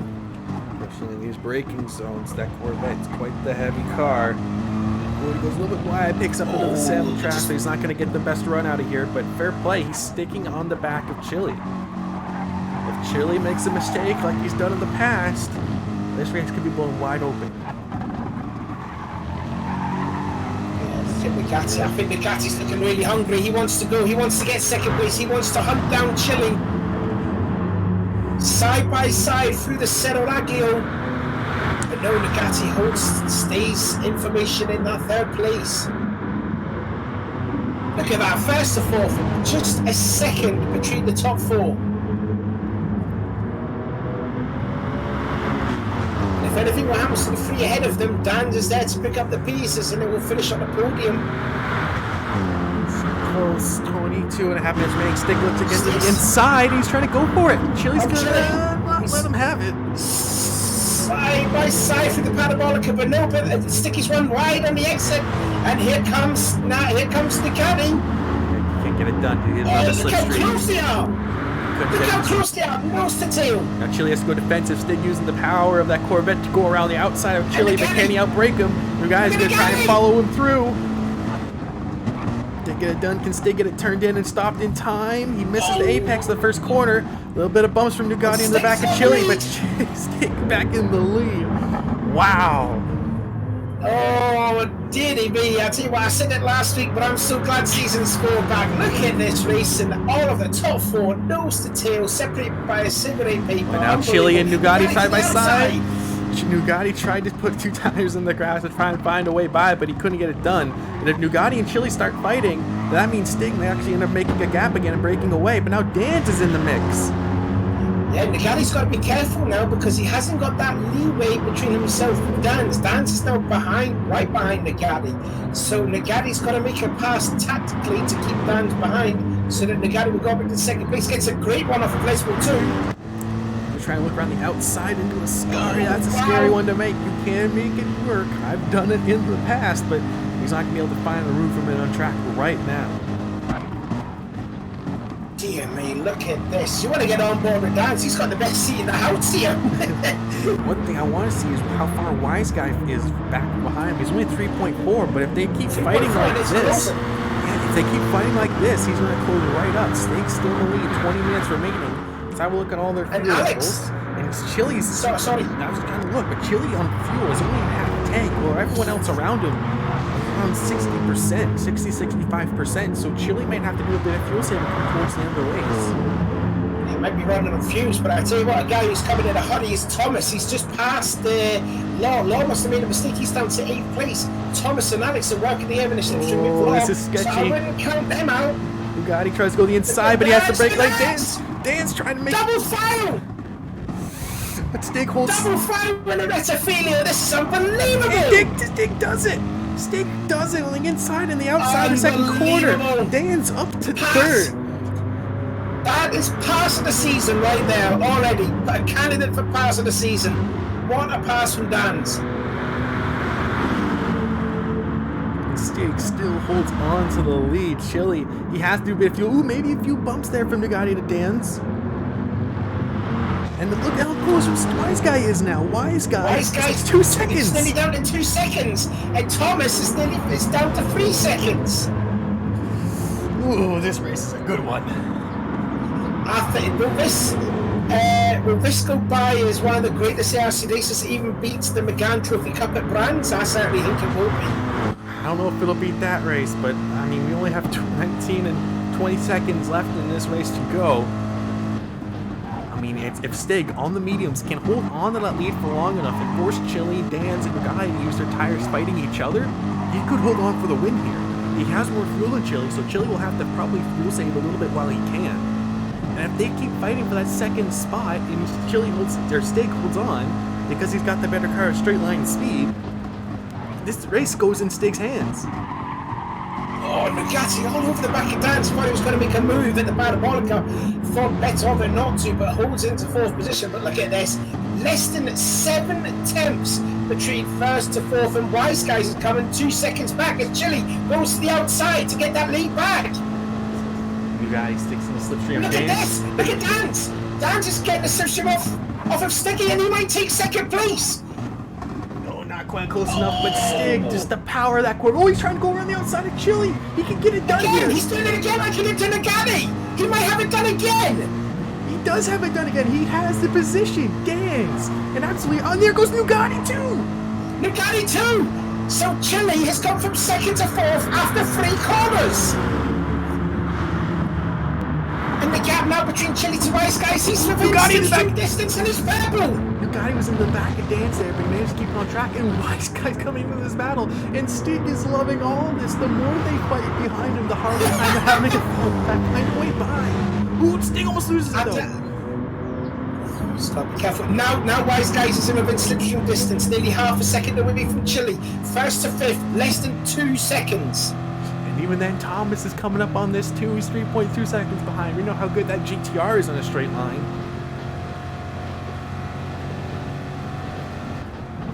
Scary now. God, Stig still leads. Unbelievable. This is unbelievable racing. This is 6 different teams in the top 6 right now. Yeah, it just goes to show the competitiveness of the ARC, how much it's involved as seasons goes on, and this is just great to watch this, and I hope for the people that are watching this on YouTube, I hope they are too. Nugatti and Dan's were going side by side for a second. They're a little bit out of file. But this is going to be the pretty big one, because if Chili couldn't make the pass work on Stig because of his straight line speed, can Dan's and Bugatti make it work? Well, we're about to see it because Dan's all over the back of Stig. Here he go, side by side.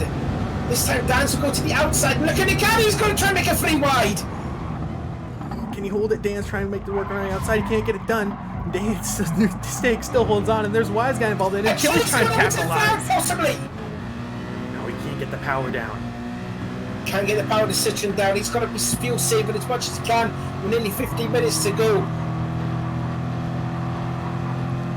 What would you do for Wise Guys though? What would you do? He's got the position right here, because if any of them 4 slip up, he's there to gain some places. Well, part of the reason they haven't been able to find a way by Stig is Chili is kind of there to keep the Mercedes in front in check. If they try to make it pass and can't make it work, then Chili goes right on back by them or slows them down, so they have to wait another lap to make the pass work. So if Wise Guy passes Chili and they both lose out because of it, Steak might possibly not hold on to that lead. No, possibly not. The gap now between Wise Guys and Thomas less than 3 seconds. Steak goes defensive. Into the Scary. Goes back outside the track. Still holds on to it. He might have shortcut a lot through a Scary in turn 8. I hope he doesn't get a penalty. I hope not. I tell you what, I really genuinely hope these drivers that are in the top 8 do not pick up a penalty, because this could be an incredible end to this race. Here comes Stans to the outside of Parabolica. Wait, but he can't get it done. Can he get the power down? Nugatti's on the inside. He might have. No, he has to get on the outside. 3 wide! Nugatti's 3 wide! 3 at best at the start finish time with 3 minutes to go. Look at this. What does Chili do? Go on, make it 4 wide. Go on, Chili. What does Steak do? He's caught in the middle between 2 cars on better tires than him. Does he brake later? He does! He holds on from the middle! Oh, what a defense! Unbelievable defender there. Now Dans and Nugatti are side by side. Chili's trying to think what he can do here.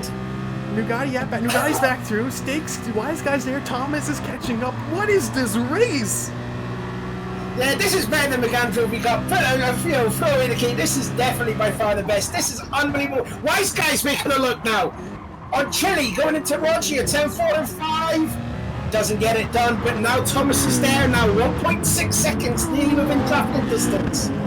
Can Steak hold on? Steak needs a few more laps before Nugatti and Dan's tires fall off to a point where they can't contest it.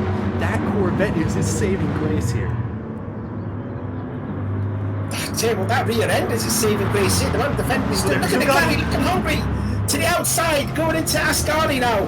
On board with Stiggy. Does he decide to brake later than Steak? He tries to. Around the outside to Ascari. Can he make it work? Yes, he does! He does! What a pass! We'll see some unbelievable overtaking here. Wise Guy looks like he's run wide off the extra turn 10. Hopefully that's not a penalty there for Wise Guys. Don't think it is. The guy has to go defensive, but he can't compete with the power of the Corvette in the slipstream. He can't pass around the outside, around the Parabolica. Not quite. Can Dance try to stick his nose in? Oh, I'll tell you what, we've been treated to an absolute special race here. Stick to the outside. All that grunt of that V8, the Citroen, the Chevrolet have enough grunt past the Mercedes. But what does Dance do? He's going to tuck it behind Stick. Well, he'll make it 3 wide now. You guys going to lose out, so it's going to be 2 wide in the braking zone. Is this going to be... And Stick holds on to it, does he? Ooh, they touch! No. They touch! Touch, what touch? Can he get the power down? Side he can! Side. Oh my God. Sticking with the race of his life here. And now Thomas, Alex and Law are definitely catching top 8 now. Less than 3 seconds, 2.7. There goes Wise Guy trying to go around the outside. The inside, the Curva Grande from Chili. Can he brake later? Will Chili hold on to the position? Wise Guy move up into 4th place. They're fighting. And Wise Guy's through. And Dan's is still holding on to 2nd. And now, yeah, Thomas has now caught up. Thomas, Alex and Law have caught up. It's an 8-car scrap for the win with 12 minutes to go. Oh, this is shaping out. And now Steak has almost a 2nd lead. As now Dans and Nugatti keep fighting. They know they can't compete with Chili on his tires at this point, so they have to fight with each other. But then we have Wise Guy behind them with the slipstream, so we can see Wise Guy move up to 2nd. You can see Thomas move up a couple here because whenever that GTR is in the slipstream of another car, it is phenomenally quick. I'd say about maybe 10 miles an hour quicker. Alex is there too, along with Law. This is unbelievable racing. It is. Now Chili's going to be the bottleneck behind the cars behind. He pitted too early to keep with this fight here. Nugatti and Dan's doing what they can to get in the slipstream mistake, but if Wise Guy gets the slipstream and can get beside them in the braking zone, this could be rolling wide open. This could be Wise Guy's race to take. It could be, and it could be Thomas's to take, or Alex's or Law's to take. Just imagine if Thomas didn't have that penalty, he'd be right up there. Anyway, Thomas goes to the outside of Chili. Dan's looking there, gets to get it on the outside of Stig. Yeah. The braking even, Stig has the lead. Or no, Dan's at the inside. Make it clean! Make it clean! Dan's had to go to the inside to get the position. He might get a penalty from that. Please don't get a penalty, Dan. Please don't. They're still side by side. Free Curva Grande. Dan's gonna have the inside, but Stig will have the power. Here comes Wise Guy looking to get himself in the mix. He's trying to go get 3 wide! 3 wide! 3 wide and Raggio! That's not gonna work! Oh my days, this is it's going to pop incredible! up. It's starting to pop up, but Dan's through and he has the gap now. But Stig is still in the slipstream. 10 minutes are still left in this race. My head, my mouth is covered in like my hand. How are they still racing like this? They won't have aggressive. Well, I wouldn't say aggressive. Oh, Stig's gone! Stig! Jeez. How have none of them have wrecked? I tell you what, who's that in ninth place? Kobu. He can also be there too. 3.6 back. The Wise Guy losing a position because he got the draft of Nugatti. Dan sideways for a Scotty. He had a massive moment going to a Scotty. Held on to it though, but that was some save from Dan's. Ooh, Nugatti, Wise Guy got into it. Wise Guy went way wide and he hits Thomas. Oof. Oh my. I need to replay what happened there because I want to see what happened because they were side by side through the exit of Ascari. Here they are, they're side by side. I believe they just touched on the exit. So Wise Guy has to go to the AstroTurf to hold position, and they just touched. But I think Nugatti might have pushed him a little bit wide. But no one got any penalties from it. But he comes up and hits Thomas trying to rejoin. I'll tell you what, I'm glad no one's got penalties because I want to keep them going now. Thomas is up to 5th, and he wants that 4th place away from Chile. But look at Alex and Law all over the back of Chile Citroen, and now Law was going to make a 3 wide going into Rettifilio. He wants to pass 3 and 1. Here it goes, 3 wide. That's not what's going to work. Bro. That's really not going to work, bro. But Archie, but they're all through clean. Law lost out. He tried to make it 3 wide, but it's no penalties there. I mean, a bit argy-bargy, but other than that, pretty solid. And Mistake has pretty much just the draft of Dan's. He can catch him here. Oh my god, my throat's nearly gone. This has been an insane last 7 or so laps now. Now there's a bit of a gap now, so I don't know what's Chile gonna do. Is he gonna fuel save or what? He's got more what there on those soft tyres now, hasn't he? He does. I don't know if he's going to be able to keep up with this fight. He may be resigned to 4th place if he can hold on to it. But my question is whether or not Stig and the power of that Corvette can actually catch up to the back of Dan's here. So we see Dan's trying to break the slipstream. He's being defensive. He's trying to break this. Yeah, he's trying to break the I was going to say Nugatti's all over the back, and Stiggy's still purple going in Rascari. Stig, the only cars can push it. The only one that can't push is Chile. But here we got Stig with the slipstream and the power of that Corvette. And then we have Nugatti over the back of him. It's still anyone's race. Yeah, there's a good gap going now. Chile is looking. Stig's looking. Stig's looking. Not quite close enough to get it done. But he might lose out here to Nugatti. No, he's got the power to get back in front. Oh my heart can't take any more of this.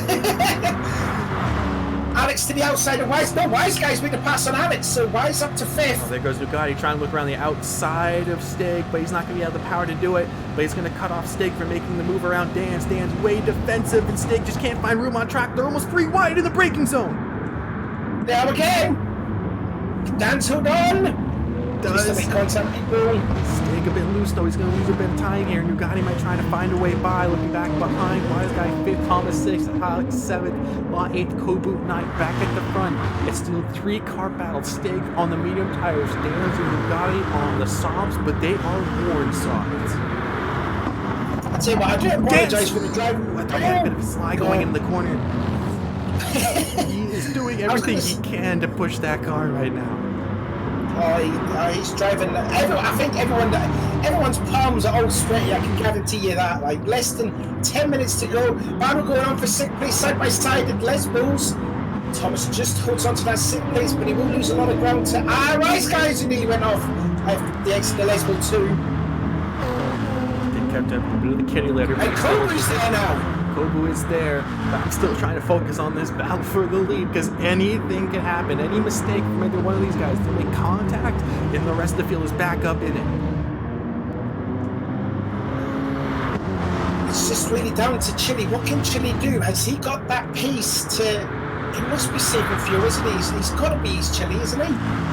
He has to be at this point, or well, not so much now. The rest of the cars around similar pace. I think he's got enough to go to the end, but he might still be short shifting that Citroen just to be safe. Looking at the tires for the rest of the field, Thomas has more fuel, so he can rev the snot out of that GTR compared to everyone else. But at the front, it's still Dan's Nugati's actually gone by Stig. Nugati passed Stig going through the Parabolica. So Nugati's trying to find a way by Dan's, but here comes Stig looking to join him. And Wise Guy's just passed Chile into 4th place, going into the Retifilio. Side by side in turns 1 and 2. And look at Stig, he wants to try and capitalise on that. No, he doesn't. But Dan still holds on to the lead. 5.5 minutes remaining. That's enough time for 3 laps. 3, hopefully 4 laps, but to be fair, can we add another hour onto this? Nugati to the inside of turn 4 and gets it, so Nugati takes the lead now. How many lead changes is that now? About 72? Something like that. Wise Guy picks up. He's got half a penalty. He's got half a second penalty. He'll have to serve it. Hopefully half a second isn't that much, and he still have many cars to draft here. Oh, he shortcutted 10.5 at Rogia. That's what he got the half a second penalty for.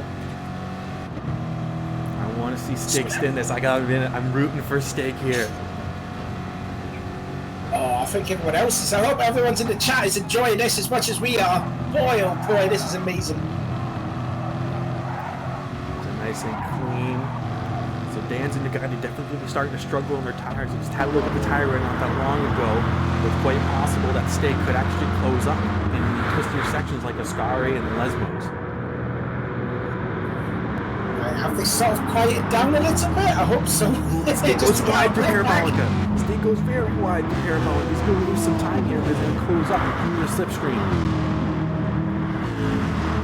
Right, so after that penalty, Wise Guys is down to 5th, but he hasn't lost too much time on Chile. Again, the top 3's, drafted together. Wise Guys goes to the outside of Chile. Looks like Chile's he's just gonna let him by, but he's got to be careful because there's a pack of him behind. Thomas, Alex, Law, and Kubu are all there too. And they are. This race is shaping out to be something special. So Stig still in 3rd. Whether or not he can still close up, that's going to be pretty big. I think he's going to try and wait for Dan's to try and make a move on Nugati because he's right there. If they make a move, Thomas. they touch, and he capitalizes, it could be Stig's race to win here. Oh boy, I can't get over this, man. 3 minutes to go. It's such a shame that this race has to end because everyone else deserves to be winning at this racetrack. It's just a shame that has to be won because they have put up a phenomenal show. Kobu's sideways off the exit of Lesbo 1. I don't know what I was about to say, but I hope the drivers from 10th on back don't mind seeing this battle for the lead here because this has been incredible. It absolutely has. So that the front has calmed down a little bit, but I think it could all pop off. I think they're trying to save up for the final lap and give it one last push. But Stig goes really wide. Stig's really wide. Has that cost him the W? I don't think so. He's still in drafting distance though. Still is in drafting distance. I think they're all trying to save just as much fuel as they can for one final push here. Nugati's looking the worst on speed, but they should be fine to go to the end. Thomas is just past Chile. I think Stig's tires are starting to drop off. He's having a harder time trying to stay on this battle with Nugati and Dan's. Yeah, Thomas could be a fair 3.1 back. The way that the top 3 have been racing, that gap is pretty small to me. But here we go. And now Alex took it to the inside of Chile. Chile's really, his tires must have fallen off the cliff now. Side by side through the Retifilio, and Chile holds on. Now Law will want to take advantage. I'm bored with Dan's right now, watching this battle with Nugati. He's got the draft. Nugati's going to go defensive to defend against entering the second chicane. This is what Stig needs. Side by side with the braking zone. He will come out on top. Nugati has advantage. Nugati will hold on top, but here's Stig. He closed right back up. They will have one more lap after this. The next lap will be the final lap. And it's anyone's guess. Ooh, Chile got pushed out a little bit wide, I think, from Alex Rogers there, and he loses 2 positions through Lesmo 1, and now he's side by side with Kobu. So Chile's 6 consecutive podium finishes will come to an end after the day. I'm just wondering if he did pit very early, 33 minutes ago. I wonder if that is genuinely cost Chile of a good finish here. I think it has. I don't know if he filled up his car enough. didn't quite gain as much time as I think he would have hoped. He thought he would have. So here we go. This is it. This is the final lap about to start here. Stig half a second behind Dans and Bugatti, who will make a mistake. Ooh, this guy Stig very sideways there in the braking zone. He's starting to struggle with his medium tires now. Okay, Thomas is not really close up on Wise Guys. You know how quick the GTR is, but here we go. This is it. Last lap. Who's going to take it? Will it be Nuggy? Will it be Dans? Will it be the Stig? Or can Wise Guys pull out a Look lap at Dans. Look at the speed from Dans. He just powers right on by, but Nugati's going to try and fight him on the inside of the braking zone. They touch. Oh, there's contact, and here comes Stig! Ooh, Stig. Did he get the run off the corner? No, he didn't. That was that. He needed to get the run off turn 2, and he now didn't. Wise Guy's in the fight for the final podium spot. Wise Guys are sticking out on course. Well, Sticks, if he stays in third place, it will be his best ever finish. Wise Guys on course for his best finish. But Nagati from qualifying 9th, can he hold on to this win? This is it. Final confirmation. This is the final lap. Who will win? Nugati currently lead. Dan second. Stig third. Wise Guy fourth. Stig definitely struggling with those medium tires, but his car is so fast in a straight line. Can Nugati hold on and take his second win in Tier A? Here comes Dan's going into what was it, Ascari now for the last time. Can he do something with the, I mean, it's the same manufacturer, same amount of horsepower that they've got, but is it enough to really catch up to Nugati? It looks pretty big to me. It's nearly half a second. I think it's just too much. Can Stig possibly catch up to Dan? They're all a bit too far out. They're all too bit spread out. As Nugati misses his braking zone, he has this last corner to go. This is it. Who will hold on? Who will get the run? Dan seems to have a bit of a run here, but the finish line's up pretty close. Nugati will hold on and take his second consecutive win in Tier A. What an unbelievable race that was. Absolutely incredible. Danes will go home second. Stig third from pole position. Wise Guy up into fourth. Thomas sixth. Alex Rogers seventh. Alex sixth. Lost seventh. Kobu 8th, Chile fell all the way back to 9th place. Ruben will be the next car on track to finish, but he's going to be finishing running out of fuel. So Ruby crossed the line 10th out of fuel. Jerry Bear will finish 11th. We have Knoxville, who's already finished in 12th. Mini Conan 13th, and RoboCopy in 14th. So there you have it, ladies and gentlemen. There is your finishing order, and congratulations to Nugati. His second consecutive win in Tier A. He might be on course to be the first ever two-time driver champion in ARC. Oh, wow. I did not want that race to end. That was absolutely sensational. Like, I mean, what are the people in YouTube are saying? Oh, they're freaking out like we were the entire time. Unbelievable. Have a Nugati, Dans, and Stig, your podium finishers. Wise Guy in 4th, Thomas 5th, Alex 6th, Law 7th, Kobu 8th, Chile 9th, Ruben, who was out of fuel at the line, in 10th, Jerry Bear 11th, Knoxville 12th, Mini Conan 13th, and RoboCopy 14th. It's not the first time that Ruby ran out of fuel. If you think back to St. Croix in the Beetle. Yeah, that's not the first time. But Dan's will now equal the most driver that's finished on the podium. And that is Stig's first ever podium. So good job there all around for all the people. I'm definitely saving that replay. Definitely.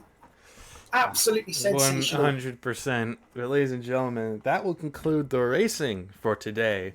So that doesn't mean the broadcast is over. We still have our driver interviews to go to, so give us a few minutes and we're going to get that underway.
All right, ladies and gentlemen, we are back. We're going to get some driver interviews underway here. So, for our first interview of today, let's go on board with our eventual race winner, Nugatti. Hello, hello. Oof, what a race. Okay, Holy. that's what we were saying. I was super close throughout the entire race. It's just an absolutely thank you to everyone, all the drivers who participated in that one for just participating and giving us such an exciting race to watch. But I have to ask Nugatti, to start the race, your qualifying effort wasn't quite the best. Yeah, it was pretty bad. Yeah, I don't know what to say really. Yeah, I just messed it up. I couldn't really get a real lap in, and yeah, I got a penalty in the second chicane, which yeah, I think that would have been my yeah. I think I would have had a shot at the pole there, but yeah, I got the penalty and yeah, didn't really end up in my way. So yeah, but in the end, yeah, I won the race. So yeah, we'll see. Yeah, throughout most of at the end of the race, you moved up 8 positions from your qualifying spot. So I want to ask you, what was your strategy? Because you moved up several positions throughout the start of the race in that first stint. Yeah, I just saw that everybody was going on to mediums, so I just yeah went on to mediums and just saved a lot of fuel. And just yeah stick in the slipstream behind the guys. So yeah, I could have a shot at maybe a podium. All right, and I have to ask, in that battle between you, Dan's, and Stig, what was going through your mind throughout those several laps of just the passing back and forth, going 3 wide into turn one? Yeah, it was absolutely insane. Yeah, good racing by Dance and Stig. Props to them. So yeah. So I don't know. I'm baffled. Well, that makes your second consecutive win in Tier A. You've already won the Tier B Drivers' Championship last season, and now you're here in Tier A, winning it, beating guys who have been former champions like Dan's and Chili, who was on track to become a champion in Season 3. There's a good possibility you could uh, become the very first two-time driver champion in ARC. yeah, hopefully I just have to, yeah, keep the consistency up and be up there in the rest of the races. So we'll see what happens. All right, well, thank you for joining us, and we're going to move on to another interview, but thank you. Congratulations on your win. Yeah, thank you very much. All right, let's move on to the man in second position, Comrade Dans. Are you here? Hello, Lateral. Hello, Dans. Quite a race you Hello. boys put on out there. Yeah, that was against races I've ever done, to be honest. Very, yeah. Good racing from him and Stig. Yeah, it was just a great race. Really good race. Well, I have to ask. Earlier on in the race, you're on the stint at the very start, going into turn one. There's a bit of an incident between you and Kobu. Kobu started to break loose, but you made a bit of contact with him. What was going on there? Yeah, the corner. I was maybe 10 feet back, coming out of the corner, and yeah, he just started. I couldn't react in time. I did come off the accelerator, but it wasn't. And yeah, he just went round. But yeah, that'll be looked at post race steering for sure. Throughout the rest of the race, as I mentioned earlier, you had an absolutely fantastic race out there, just battling back and forth, 3 wide, battling with Chili, battling with Stig. What was it like going up against Stig and Nugatti, always trying to pass going into that turn one, having to fight against Stig and his more powerful Corvette in a straight line? Interesting dynamic because obviously Stig and then me and the guy at the final stint. So we were just trying to get passable so that the pack behind us didn't. Obviously, Stig defended amazingly well for a good 10 laps or so before we managed to get past them. The pack catch up with us. But yeah, every turn I would try and get the slipstream and slingshot past. Just held him. He was the braver man on the brakes every time, and just held the position. So yeah, well done to Stig. Well, I do want to congratulate you on your second place finish, but another thing I do want to bring up is we saw it earlier and brought it up at the start of the stream. Your team, IRT, Interstellar Racing Team, is currently in second spot in the Manufacturers Championship. And after you and Jerry Bear did qualify in the Lobby A for this race, do you feel you're going to have a hard time this season, or do you feel like in the next upcoming races you're going to have a better time trying to claw your way back up the leaderboards? Yeah, I think strong, and everyone in the team knows that they can improve over the season. I think we just some bad luck and some bad races in round one. So sitting second bottom of the manufacturers table, indicative of where we should be. So yeah, I do expect us to go up. And congrats to Jerry for lobby.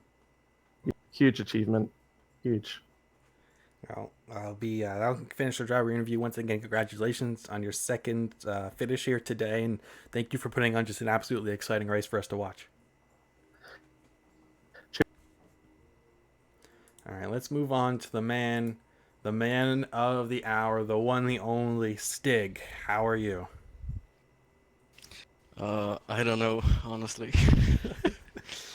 I definitely need a shower, though. What an absolute performance out there. I believe that was your best performance you've ever had here in ARC, just in general.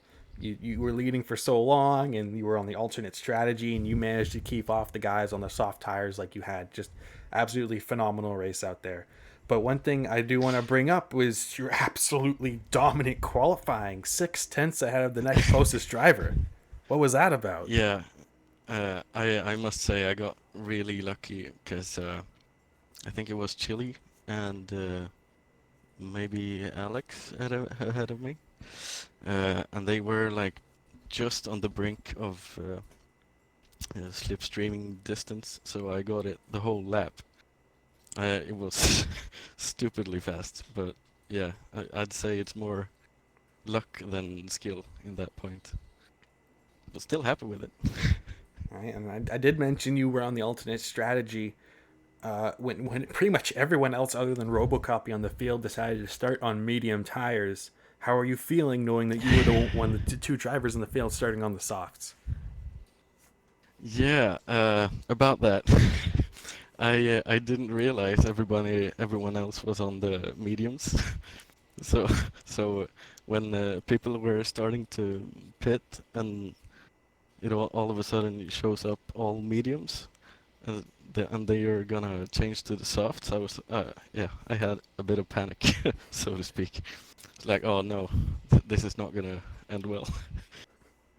But yeah, I'm very happy about my defending and being able to keep them away from the lead for as long as possible, because the softs, they wear a bit more quickly, so I knew that I had to keep them away for a bit, so my mediums could have less of a disadvantage, so to speak.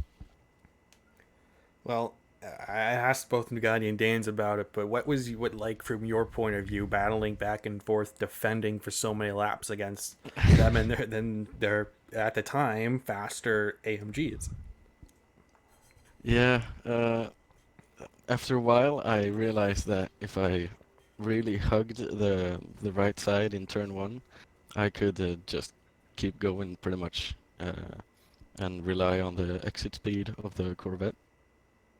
So honestly, I was pretty comfortable for a while, but then when they started to pass and started to go away, I was like, no, come back here. But yeah, it was crazy. It's a shame I couldn't get first place finish.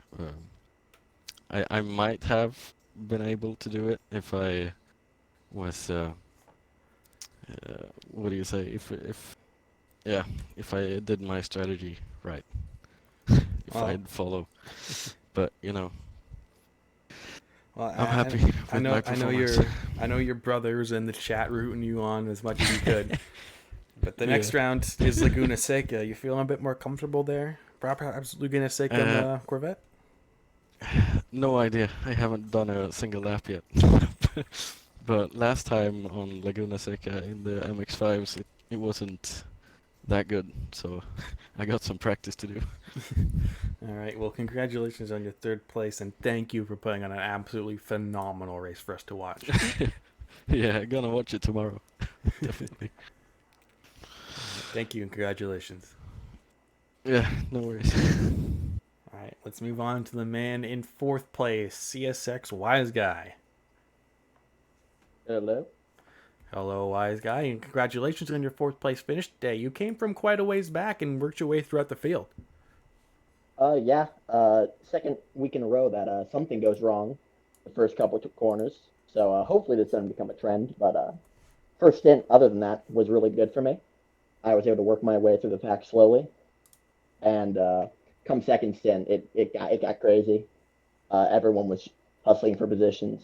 I might have been able to fight for the win at the end there if it wasn't for that penalty I got. But that's how it is sometimes.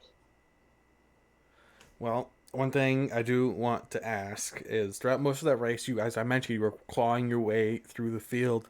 What was it like towards the ending stages of the race, knowing that you were starting to catch up to the back of it was Dan's and Chile and Nugatti in your Corvette, while knowing that Stig was still up there defending his position against them? How was that feeling? Oh, that was great. I was rooting for Stig for a majority of that stint because the more he was up front, the better of a chance I had. Uh, but yeah. So yeah, and I eventually did get up there. Didn't last very long. Just some contact there, unfortunately. But yeah, it was a good race all around.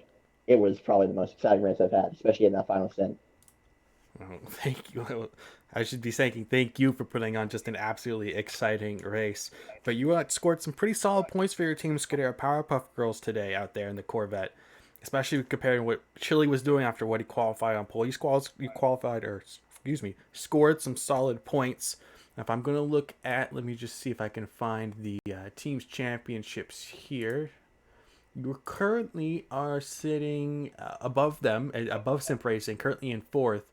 How do you feel you're going to fare in the next upcoming races, especially with the next round being Laguna Seca?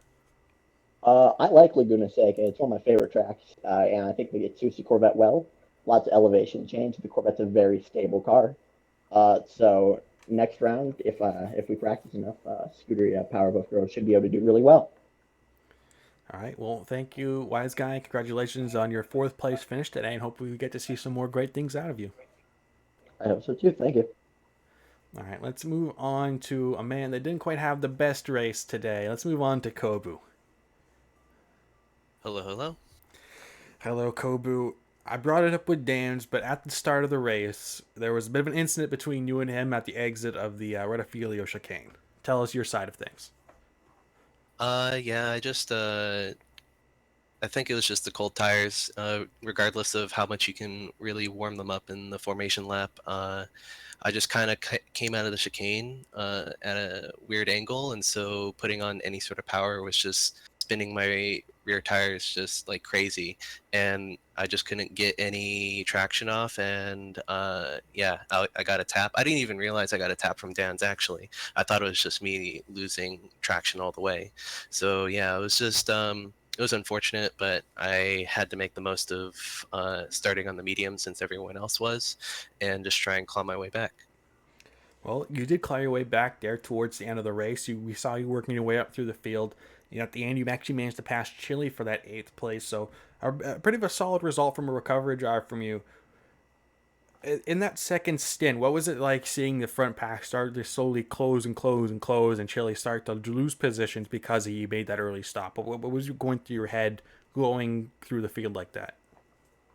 Yeah, about the time I came out of the pits, I was about 12 seconds back from the lead pack. And basically, my thought was if they just continue fighting, then the pack is going to get drawn back. And eventually it did. Around lap 29 or something like that. It ended up being 4 seconds to the front pack just from ninth place. So yeah, it was just, I had to stick my head down, put in good laps, and eventually I caught the draft off Law, and then I was able to finally make my way back with everyone else. All right, well, the next round is at Laguna Seca. You've had some pretty good rounds the first few races with Red Bull Ring and especially here at Monza favoring the GTR. How do you feel the GTR is going to fare come Laguna Seca? I think Laguna Seca and Brands Hatch is probably going to be where you see us perform the worst. We'll still do our best, obviously. I think you may see 1 or 2 GTRs in Lobby A, but with how well the Mercedes, the Porsche, and the Corvette is in terms of just corner speed, I think we might get knocked off a little bit the next time we go out on track. Well, another thing I do want to bring up is the current points that you have. You are currently sitting for your team in second place after the first round, only 4 points behind. But you had, once again, 2 drivers in Lobby A, and I believe Polestar only had the 1 driver in Nugatti who ended up winning. But you scoring some solid points in the beginning half of the season here. Do you think you're going to be able to keep up that performance throughout the rest of the season and possibly take the Manufacturers Championship? Yeah, as long as we just keep practicing, and me and Thomas are doing a lot of work in terms of coming up with the strategies for the races. Yeah, we're doing a lot that we can to help the team overall just have some solid finishes. Obviously, stuff that happens on track, not much you can do about it. But yeah, we're definitely looking forward to holding on to our position and possibly taking manufacturers for sure. All right. Well, congratulations on your finish today. It's a solid job, good recovery drive from you. And hopefully we get to see some more great things out of you coming up in the future. And hopefully get to see some Ice T racing back on towards the top of the field, especially in the manufacturers. All right. Thank you. All right. Let's move on to, I was going to believe, going to be our final interview for today. Let's move on to Ruby.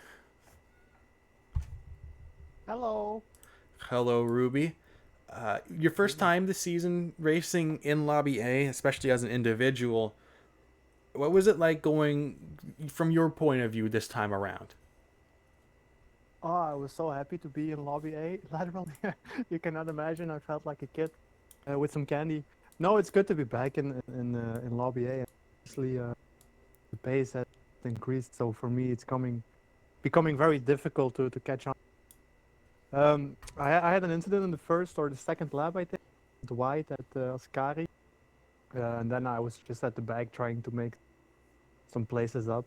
I had such a lonely race. I was actually more curious to what was happening up front than my own race. So I definitely have to look back to see what happened today. But you've had 2 races now under your belt in the Golf BGT. Are you getting a better feel for the car now that you've had some more time and more laps to put under it? No, not at all. Me and the car are no, not the best combination. So I think I'm gonna divorce it after the season, and probably gonna put her in rehab as well. She drinks a lot of fuel, so no, it's not the best combination. But I'm having some fun. I'm happy to be back. Just fun to be here. Speaking of fuel, we did happen to catch towards the end of the broadcast you crossing the line once again without fuel. I knew it. What happened there? Yeah, I was I was behind Jerry Bear for the stint.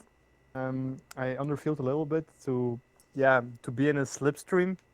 I saved some behind him to launch the final attack, and after that, it seemed like I didn't save enough fuel. Luckily, I still reached the finish line, but that's it's a flashback to season 2. I think it was Saint Croix where the similar thing happened, and I lost some position. So hopefully next time I'll put in this splash fuel in. All right. Well, hopefully we get to see you on the grid in Tier A more often this season. You've been a mainstay there for so many seasons prior, but it's always a good thing to see you on the grid, and hopefully get to see you there more. Yeah, thank you, Lateral. See you. All right, ladies and gentlemen, that will conclude our driver interviews for today. Once again, we would like to thank you all for watching. It means a lot to us, and we really hope you enjoyed the race today. All the drivers put on some excellent action for all of you, and we were having a super great time in the commentary booth. We hope everyone in the chat was too. However, as I mentioned, this will bring our broadcast to a close, so I want to remind you, if you want to keep up with the action, every other series we do, see pictures of the race, or have some nice banter on your timeline from time to time, feel free to follow us on Twitter at arc_PS4. I mentioned we post all of our live streams there when we do them, so you'll get updates from that and all that good stuff. Feel free to subscribe to us on YouTube if you like the racing today, because I know I certainly did. Hit that subscribe button so you catch the next stream. Feel free to like it. It helps spread the word around, grows the community. And if you want to hit that bell icon, we're not going to necessarily need to, especially since all of our live streams are scheduled ahead in advance, but it means a lot to us know that you care about the product that we're putting out there for you. And if you ever want to join us, feel free to join us in our Discord. We have a Discord where we host in all of our races. It's where we all chat. We have so many chat rooms from all sorts of things, from racing, Gran Turismo. So all of us are trying to get more into PC sims. If you want to join us from there, feel free. There's a link in the description below. And on that note, feel free to check out our merch at teespring.com/stores/adrenaline racing community. Once again, the adrenaline racing community needs to have the dashes in it, otherwise it won't take you to our store. T-shirts, hoodies, mugs, stickers, they're all there. And all the proceeds go to helping us provide trophies for our champions come the end of the season, perhaps prize money in the future if we grow to that point. It just helps us so much, and the merch, it's top quality. It's great stuff. I have a hoodie myself, and it's quite comfortable. But ladies and gentlemen, that will bring our broadcast to an end. Once again, thank you for joining us. My name is Milano G. I was joined in the commentary booth by the one, the only, my Sabloy.